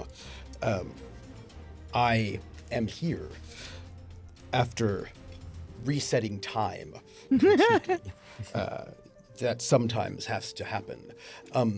I show up with a sparkle of my chronic energy to this place where I have been before and will be again, where I always am. And the first thing that I would like to do is something that, well, Amara and Tufa have seen me do before, but others perhaps have not. I concentrate. If all time and space is one thing, I am going to divide my mind into 2. This will be split intent. I do not have to roll for it. I only have to pay for it. And I have enough energy at this moment to do so somewhat easily. Yes. Then, that done, I can now take 2 turns. But the second one must be a regular action. And with that, I will take this battle staff, which is a plain weapon. It's homemade, but it is a weapon that the Tidal Blades often use, or anyone who might need to do something in 2 hands at once. And quickly, I will move forward towards this one creature, and I will swing at it with this battle staff in a way that, as if I have been trained by a title master at some point in time in all that is time. And I will move forward and take this attack, if you don't mind. I don't mind at all. This will be eased twice, because I am trained in this, as it turns out. And also it's a light weapon, so it's not so difficult. And this is a difficulty of... It 4 was 4, to start. so now 2. And I will spend... I will spend 2 effort, and I don't have to roll. Is what I will do. Just to finish that. Well, you know what? I'll spend 1, because the roll might be excellent in some I was way. going to say you might get a 19 or something. I might. So let me do that then. If you don't mind. I don't mind at all. Thank you. One effort, and I do not believe I have any assets to think of at this moment, but there. I will spend 1 effort to damage, so I'll expend 2 effort. There. A success. This will be 5 damage to it, if you don't mind. I don't mind at all. It still Thank you. stands, but what does this look like when you come in to hit this sea hound? I have my... I still look quite strange because I'm clearly operating in more than one space and time. And I'm moving faster than you might imagine, but also slower at the same time. And I have this one-armed staff that, well, it looks like I made it myself, but of the style of the Tidal Blades. And as I slide in, it seems as if I was somewhere different just a few moments ago. And I interpose myself between this creature and Tufa, and also Amara. And I slide in and I swing, noting, as if perhaps I have been here before, that my friends have been hitting it in the jaw. And I make a big, wide sweep with this staff. And I hit it similarly, right in the jaw. And that done, I stand back in a sort of defensive posture, waiting for it. And I just say, Tufa, Amara. I note I did not call him Mr. Amara. And my dear friend Liren, it has been a long time since I've seen you. Or perhaps only 5 minutes. And I wait. I believe Liren has yet to go this final round. How is the final hound looking? Pretty rough. I am going to look at Wakati and, without looking away, reach an arm out and shoot out thorns coming, just cascading off of that arm towards the hound for another 4 damage. And I give Liren a nod as if to say, it's all right. It's all right. It is still standing, but barely.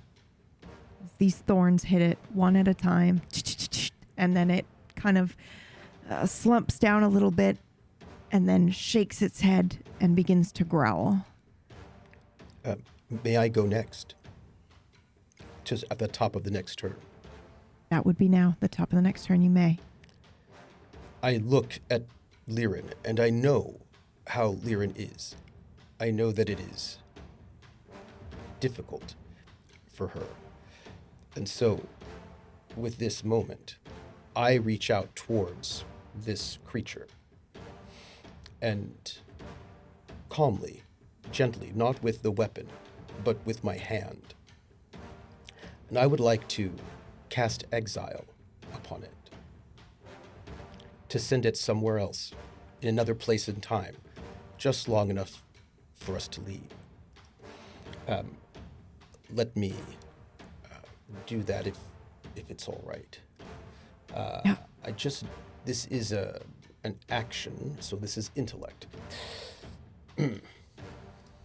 Well, it's my chronic, so I have... I was going to say, don't you have... Mm-hmm. I have some eases. A few times. Are they still hindered? No. That is fine. This will be just eased twice. Well, eased It's a big once. deal. Mm-hmm. And then I have effort and also action. This I will just spend the effort on. That's 3, 5, 7, minus 2. I just reach out. And I send it away. And it goes to another time. Same place, But all time is the same time, and you can just shift it from one to the other. And so I do. We see maybe white light kind glitching a little bit, and that little bit of that lavender-hued electricity as it encompasses almost the entire body of this creature before its eyes widen for a moment. It's all right. He's taken somewhere else, perhaps even outside the fold. Finally, after 20 years. I look to see if there's any other danger. That is such a very specific word that I would love if you rolled again. I will see. Intellect. I don't know the difficulty. We will just find out what it is. And I think 3. 3. Yeah, Excellent. because you've been in here for a long time. Perhaps I have been here for some time, but I will be careful to make sure there is nothing to be seen. And it's a bit, how would you say, a bit perhaps strange, but I scan our space, the space around us, but also the time around us, to make sure nothing will be or has been here or there as it might be. Ooh, okay.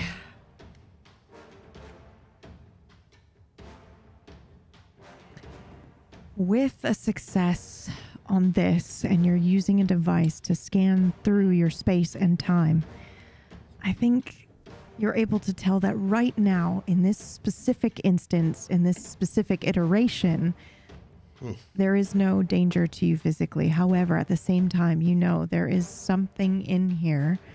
This space and time is glitching. It is falling apart. The fold is in danger of collapse. The hyperloom is malfunctioning, maybe purposely being malfunctioned, and there is another presence in here that wishes harm on all of you, as well as all of Naviri. We don't have much time before that injured creature comes back. We should move to a different place. Sounds like a good idea. I'd like to run Yeah.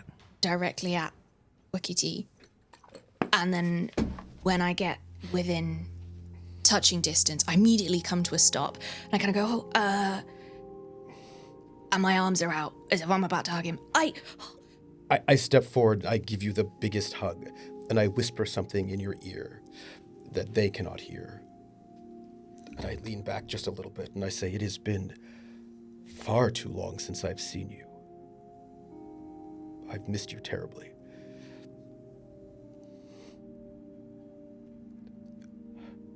We found you. I knew worked. you would come back.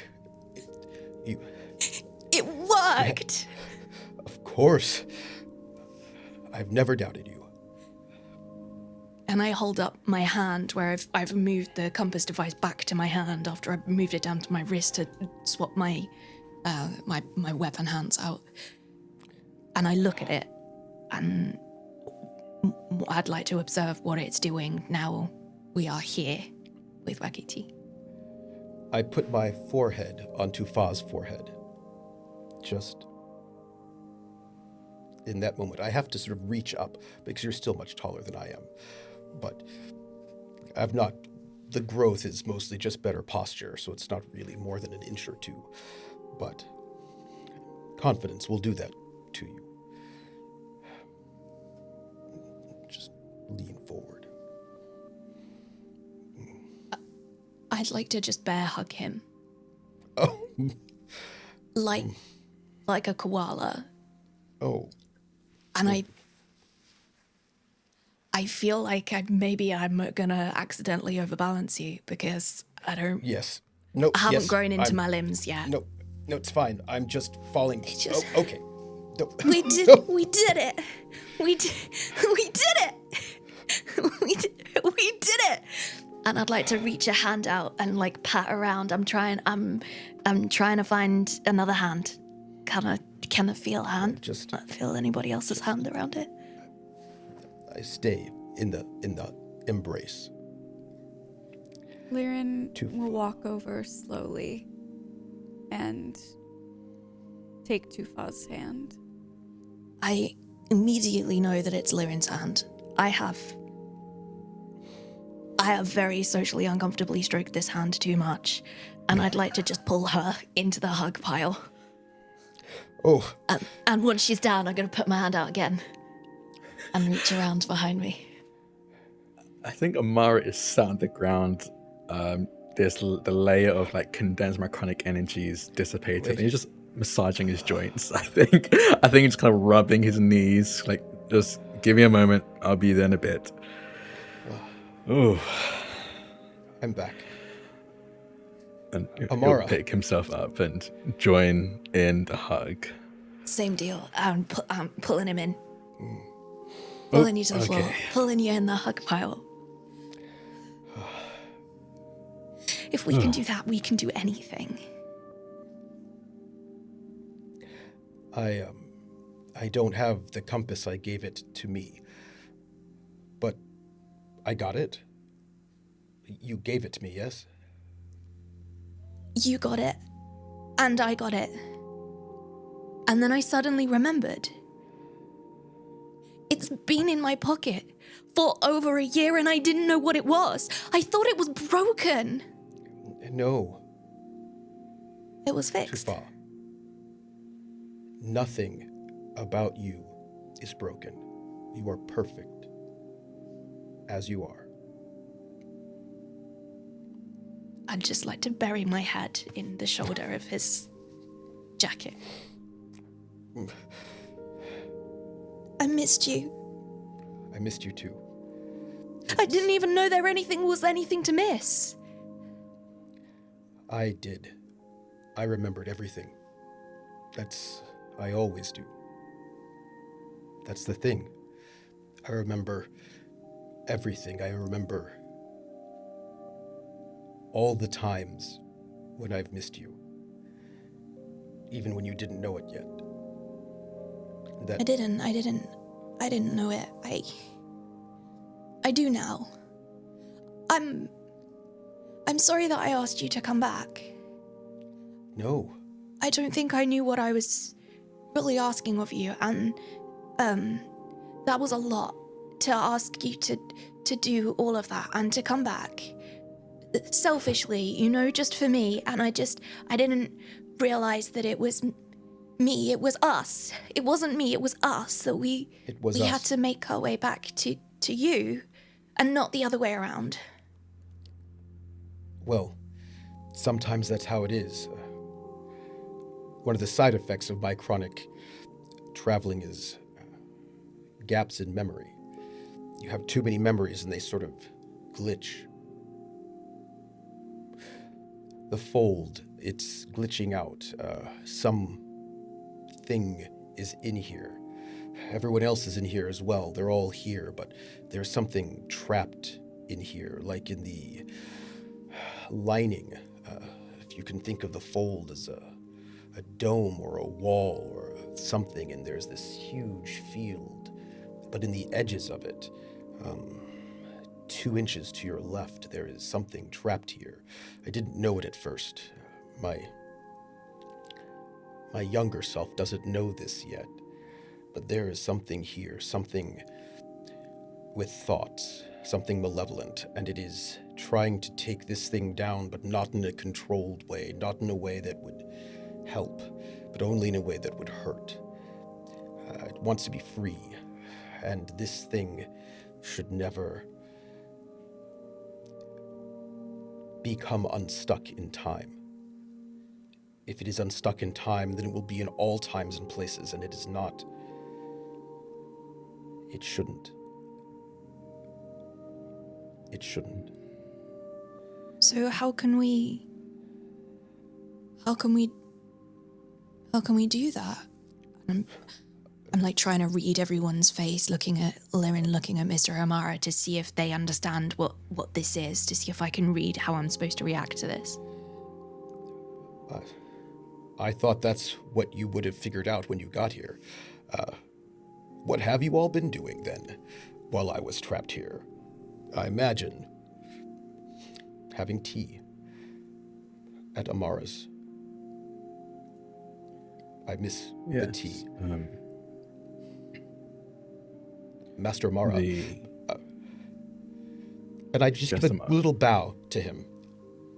No, not Mr. Amara. Master Amara. Thank you for coming. I have missed you as well. Very much. I see the staff trading has come in helpful. A little, yes, thank you. I've been here a long time, and I've spent a long time practicing what you've trained me in. What you taught me, 60 years ago, although I don't know what time it is for you. For me, it was about 60 years ago. I think that's about right. Yes. Thank you. I would not have survived this place if you had not trained me so well. Don't thank me just yet. We haven't gotten out of here alive yet. No. Lirin. It's you. My best friend.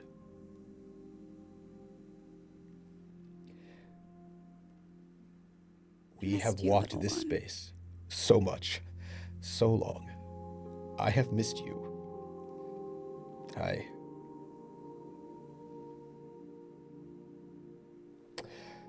You were the older sister that I always wanted. And I am so glad that we are back in each other's company. Although I'm also sorry you had to come back for me. But it is you and I together again in the fold, defending those who need defense, and finding some way to get you out. And that other me out. I will always come back for you. I will always find you. I put my hand on Lirin's heart. I love you so very much, Lirin. And knowing that my dear friends were on the other side, bearing these centuries, I think. I don't know. Worth it. Did you find a way to make Tufa, the device? Have you made it already in this possibility, or have you not yet made it?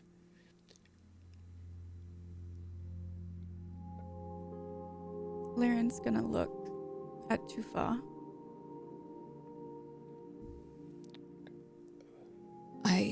I'm looking back and I want to reach out my hand and hold it, but but my expression is a bit vacant. Like my kind of eyes are inquisitive, and I don't really understand why you're looking at me. I don't really I think you'd be able to pick that up from all the time that we've spent together. Oh. But I want to be there. I want to be in the moment. I'm holding your hand. I'm with you, Come. Lirin. Tufa, you are going to save us all. I look to Lirin and I look to Amara. There's something you don't remember. I remember, though. Lirin said something to you once in Amara's home. The younger me, I guess, doesn't remember either, but I do. It was about how we make a choice. Lirin said the most inspiring thing about the choices we make. There are times we don't know things, but once we do, we have the responsibility to act. And we can act. And it is only the act of one person holding the hands of another person in concert that decides who we are. And we both took those memories away from ourselves. But now I want you to remember, because you have made choices every step of the way in every possibility I've ever seen to make everything better, to be a true friend, to be a hero, to make your own way. And you are one of the greatest scientists and engineers that Naviri has ever seen. And you will take the compass that I gave you, and you will transform it in a way that only you can, with your own unique way of seeing the world that cannot be taught. Your intuition and your empathy and your brilliant mind. You will make a device out of that compass that will save us. I know it.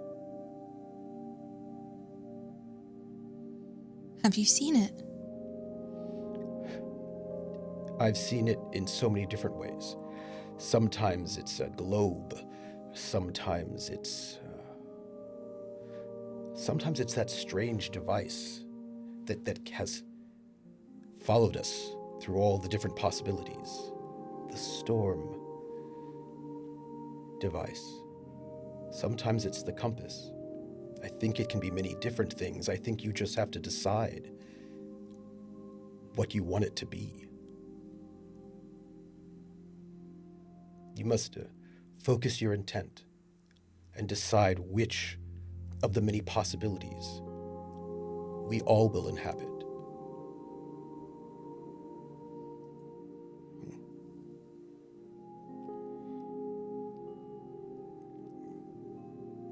I think But I in already all of them- decided.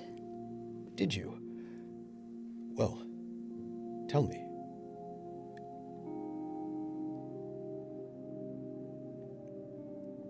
I think it's better if I show you. Well, we should probably do it not right in this location. We don't have much more time before the hound returns. You just see me close my eyes really tight and grasp my hand around this device. And this is the look of a child concentrating really hard to try and make a dream real. I, the dreamer, I just place my hand on the small of your back, a little higher, because again, I'm a little short, just as a form of comfort so that you know that I'm here, the one that you've known. And I am trying my best to get this device to tell us where to go.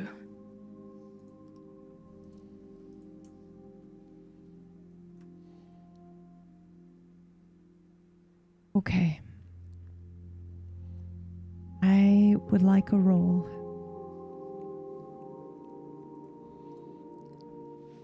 What can I roll? There are so many answers to this question you have posed. Do I need Might to I tell you what give I'm an- specifically Yeah. looking for? Yeah, I'm I an think so. assistance? I'm looking for the cipher, the number 89 blade Yes. that has repeatedly come back. Yeah. I'm looking to. I'd like to That's what ask you want. this device Yeah. Mhm. to guide us Take to the you there. version Okay. of it. Okay. here. Okay. the Yes. vault. Absolutely. Absolutely. Okay. So we're gonna go ahead and make a roll. Oh yes. Go ahead. Before you do, I'd like to aid that. Yeah. Okay. I can see into multiple possibilities. I see the future, all of them, all of the possible futures. I would like to look into the future, just a few moments. It's easier that way. And when I do, I would like to return with something that will help Tufa, my heart. Something that will help her with what she needs.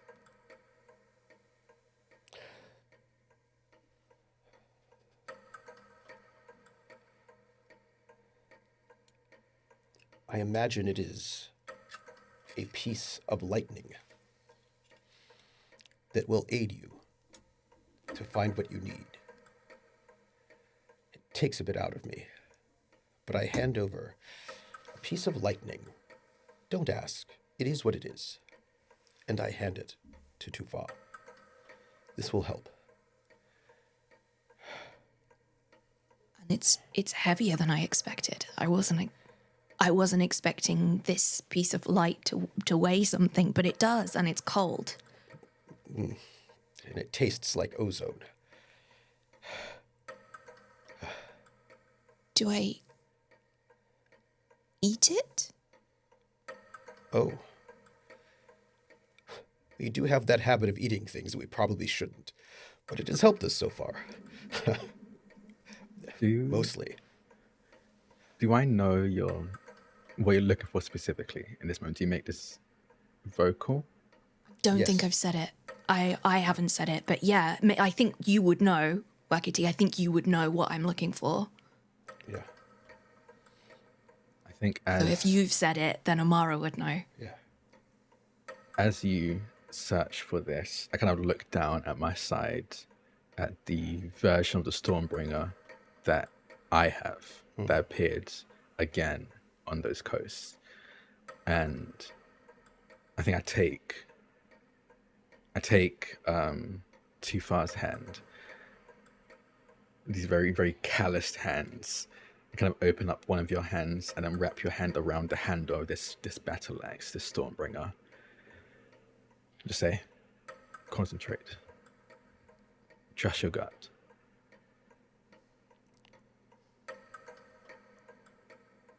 And I hold the lightning and the Stormbringer, the axe in one, and I hold my compass in the other. And you see that same face, that face of a child trying to will a dream into reality. The biggest concentration. There's no... Focus your intent. Focus your intent. There's no science in how I do this in my brain. But somehow I understand that this is the logical thing that I need to do to be able to... That is the science. To do it, yeah. Yeah, you know what to do. You know exactly what to do. All right. Let's make an intellect roll. I believe you are being aided by two of your party members in this moment. Yep. Fold related is difficulty 4 with 2 assets.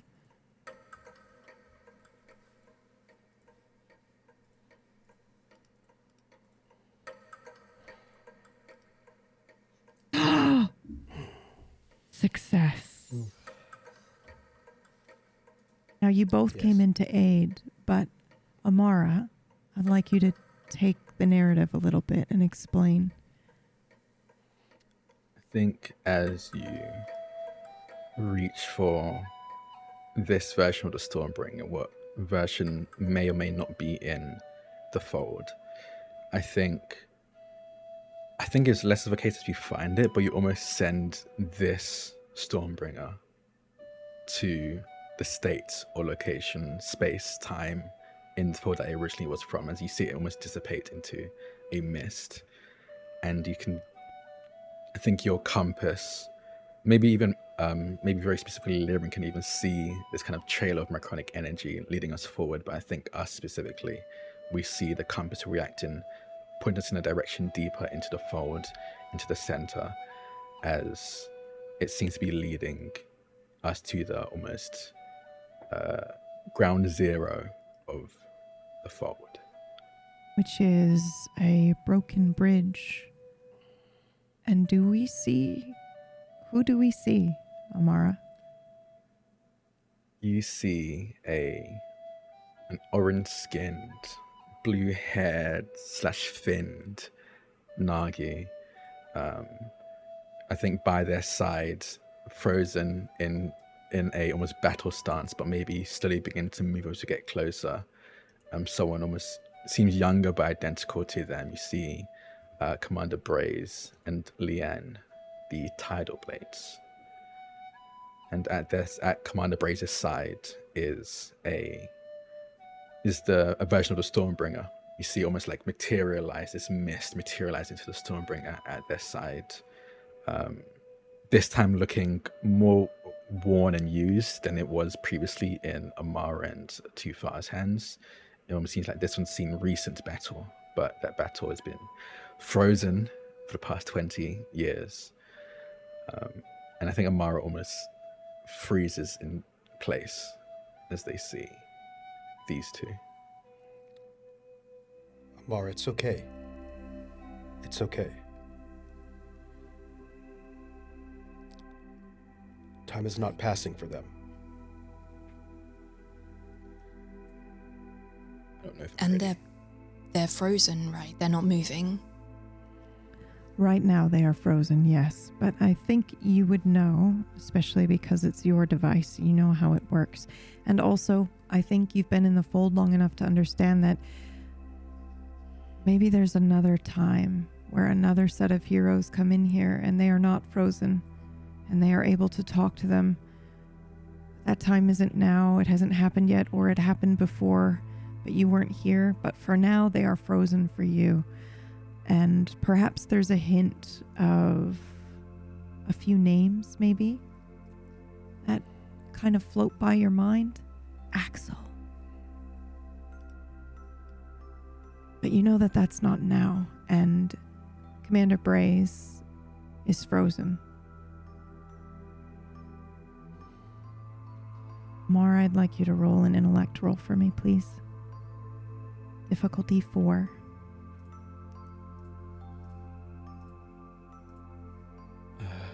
Yeah, I don't think there's anything you can add to this. I think it's just an intellect roll. Okay.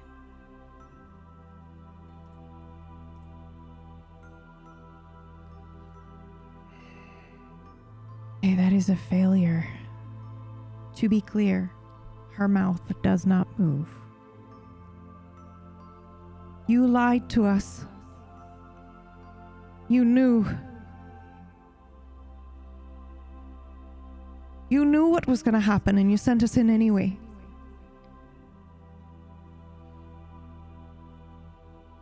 All the council did, right? I didn't. I suspected, but I didn't think they would do that, not to us. Just to one. You knew that they wanted to trap someone in here.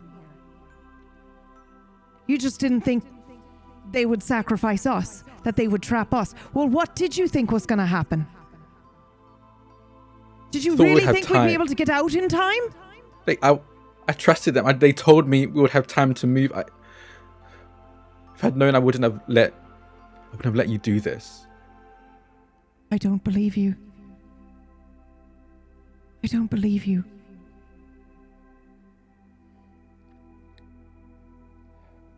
None of us did. That was all of our thoughts as this went off. That you lied to us.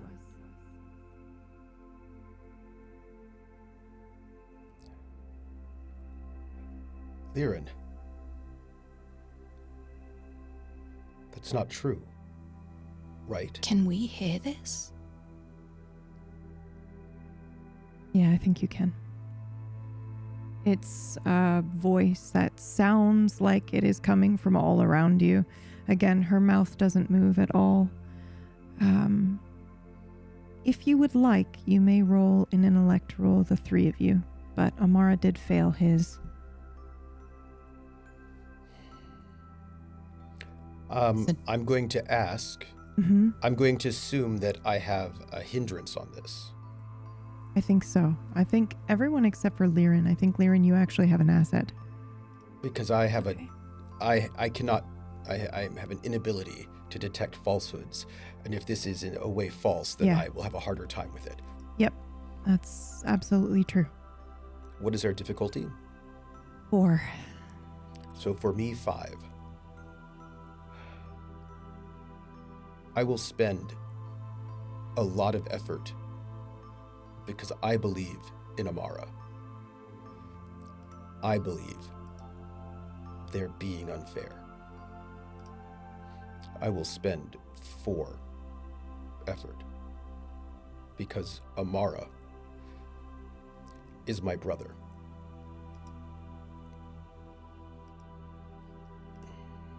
Oh my god. Oh my god. Oh my god. A 20.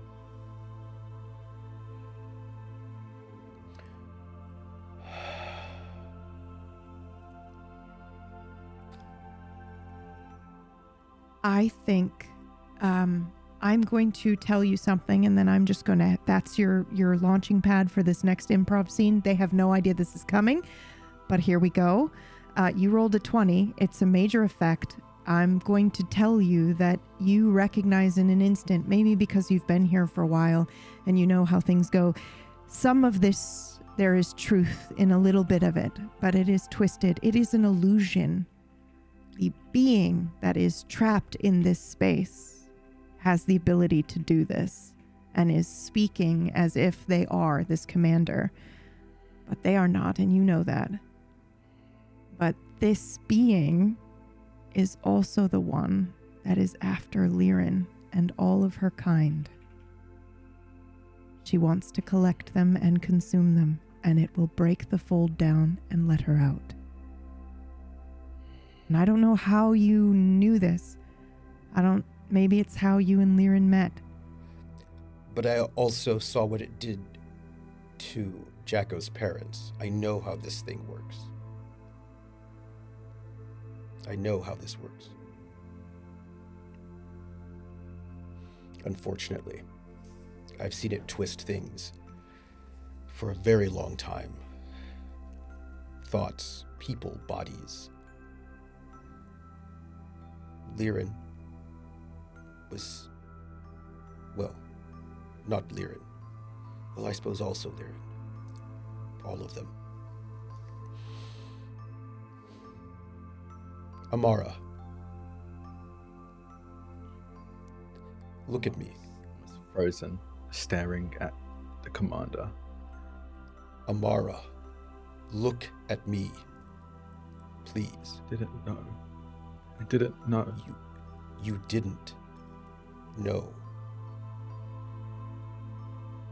This is your guilt, your fear.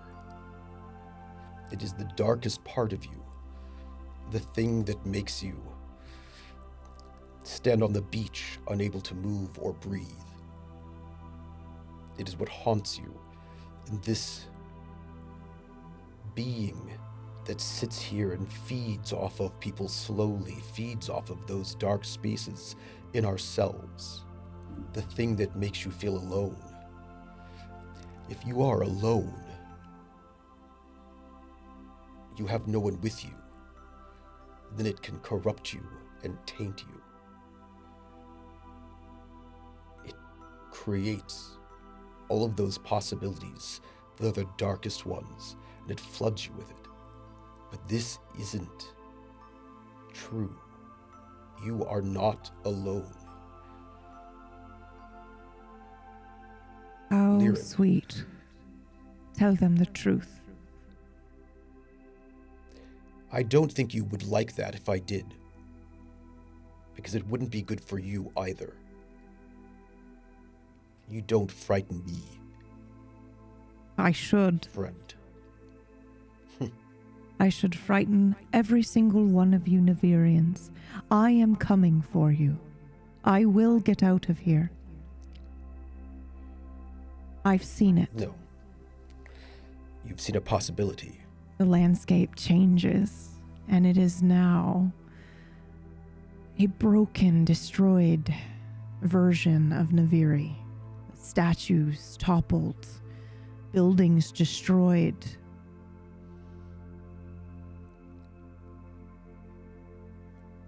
Liren, you are the one who told him. You have to tell him now.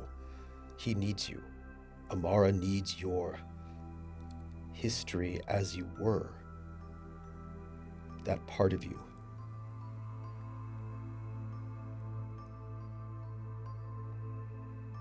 We fought to stop this. That's what I want. That's what we wanted. We wanted to fight to stop this from happening.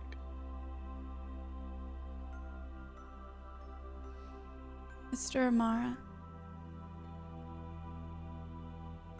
Amara flinches, I think, at hearing that.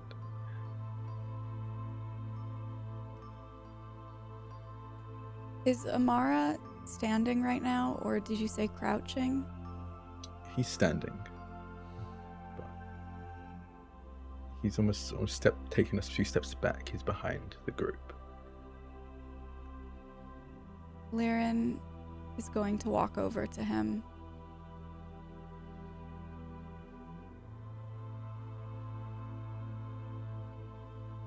You are enough. You did not know. You could not have known. You warned me. You told me, and I didn't listen. I trusted. I thought they wouldn't do something like this to us. Mr. Amara, you are never at fault for an open heart and a trusting soul. Don't lose that part of yourself.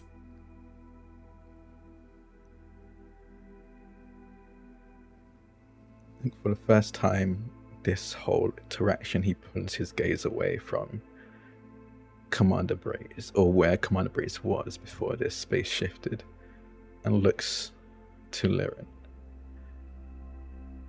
And I think even without him saying it, I think in this moment, you know, he's not seeing Liren, he's seeing Alir. I'm so sorry. I'm so sorry.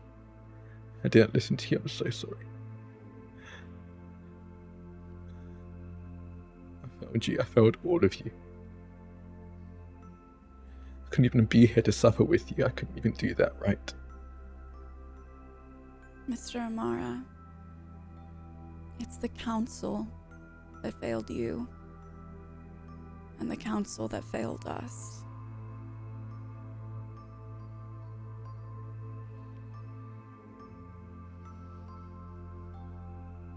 I refuse to let you take the blame for something that is not your fault.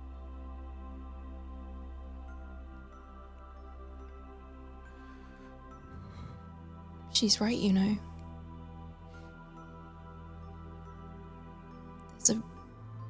There's a reason they're so mean about you.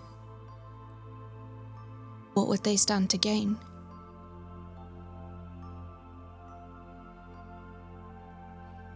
You are their shame. You remind them. Every day you stand outside the council, their failures. And they project it onto you. But you did nothing wrong. Because people see their failures in you doesn't mean that you are a failure. Liren's going to, so fast you can hardly see her, dive in for a hug with arms wrapped tightly around Amara on his left. Watch your left, old man.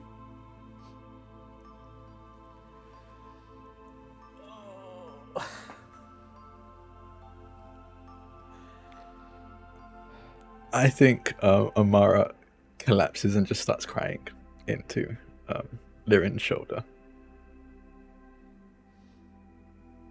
I know. I feel it too. I'd like to go and And she put holds my him. put my hand on the back of his shell, like in the same way that Wakiti did to me to comfort me. I'd like to do that. And And I do the same on the other side, just mirroring Tufa like we're a team. I'd like to take my dictionary out, my encyclopedia of all of the animals, and flick to one of the pages that I've slotted into the back. And I'd like to reach around and just put it in front of Amara's face. And what you see, Amara, is a picture of you that I've drawn. And it's in the same format as the bestiary lists. It lists things about you. It lists kind. It lists good cook. It lists fierce, knowledgeable. See? It's even in my book.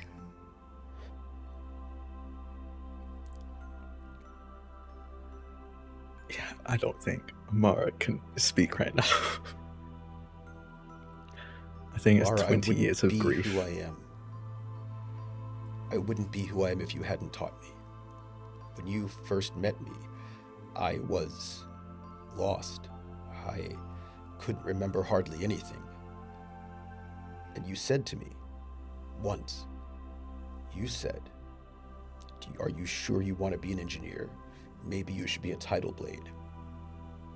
And that me could never believe that I could do really either one of those things.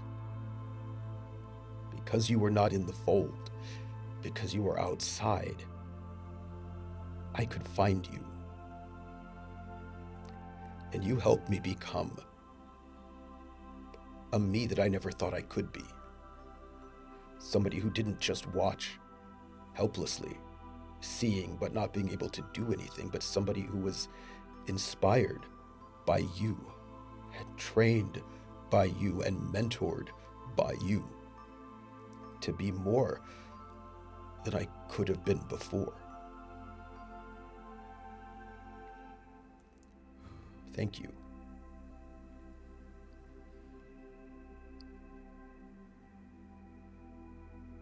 Amara, the crying, the tears keep flowing, but I think the almost gasping sobs begin to slow. And I think slowly he gets back up. I think it takes a moment for him to let go of Liren, but I think he lets go.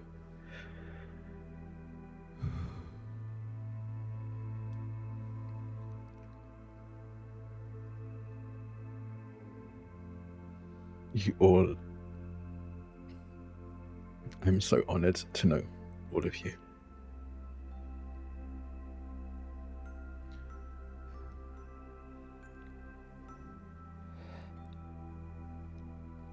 Thank you.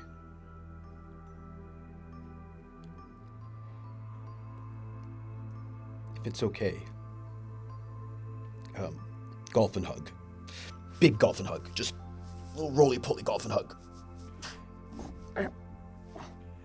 He hugs you back. There's a tight squeeze, a thing of strength you probably don't expect from an older man. Oh. I just want to squeeze Liren's hand as we watch this happen. Just letting her know I'm here. You, were the best dad I could have. Way better than my own. And you helped me grow up to be somebody important. Thank you for being the dad that I chose. I'm proud of you. Thank you. I am. No one's ever said that to me before. So, thank you. I give Wakati one more squeeze. And then I turn to Liren.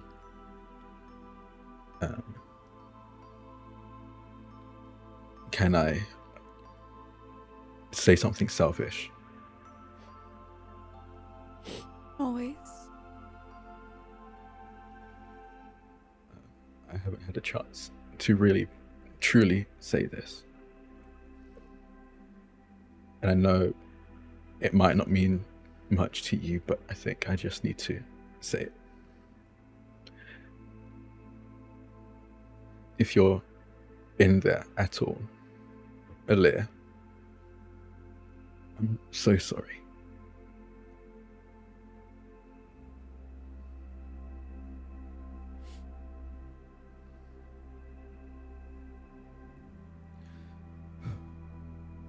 She is with me. And she knows.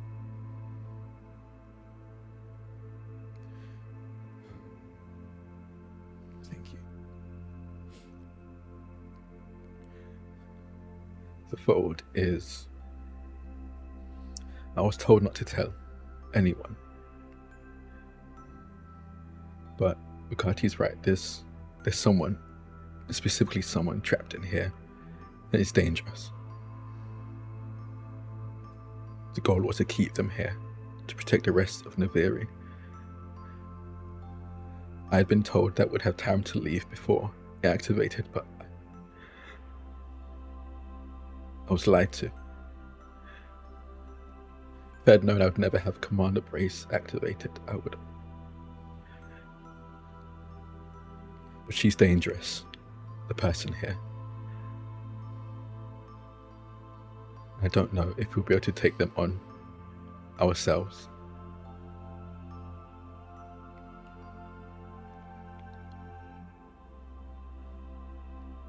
So we have to... We can save the Tidal Blades, can't we? We can do that.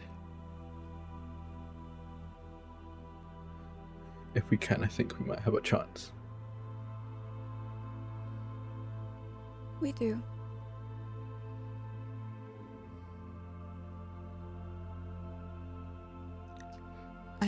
I'd like to... Are the figures still frozen here, or is the landscape completely... Have they gone with the landscape? I think they went with the landscape. And then I think the landscape left, right? When she realized she didn't really kind of have power over this moment. I think she let go, at least for the time being. You don't really feel her here. And so it's back to the bridge and it's back to the frozen individuals, yeah. I'd like to walk slowly up to them with my compass in my hand outstretched to try and take this familiar object. Yep. I'd like to try and pick it up. Yeah. I think you do that. I think you approach gingerly and you know that if you turn the right dial, if you flip it upside down, if you angle it just right, you can grab it without hurting her, without really kind of waking her up to the situation that she is in. Somehow you know now is not the time for her to move, but at some point she will. Now you just need to make sure that this device works. I'd like to take a piece of paper out of one of my pockets and I'd like to scrawl a little note that says, "You are not alone. We will be back." And I'd like to place it in the hand where this object was. And then I'd like to very gently step back, holding this object, this thing that's somehow extremely familiar to me, but I still don't entirely really know what it is. But I've cut myself on it before, not this one, but one like it, so I'm careful. I don't want to slice myself, I don't want to slice time. I'm just gonna gently take it back in both hands and just lay it down at everybody's feet kind of very carefully so everybody can see what this is, and just take a step back. I stand right by Tufa, as I always do.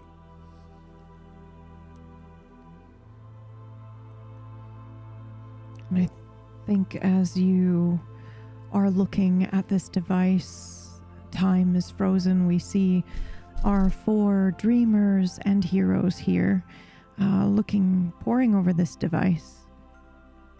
There is a voice that comes out of the fold. Bull? Bull, is that you? Yes. Is that you? And that's where we end the episode.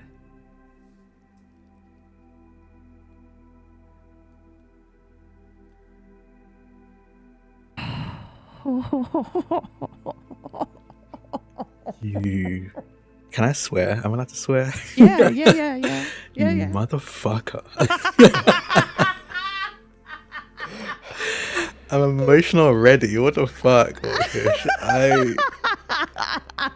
This had nothing to do with me. I think it did. I'm I think innocent. I'm innocent.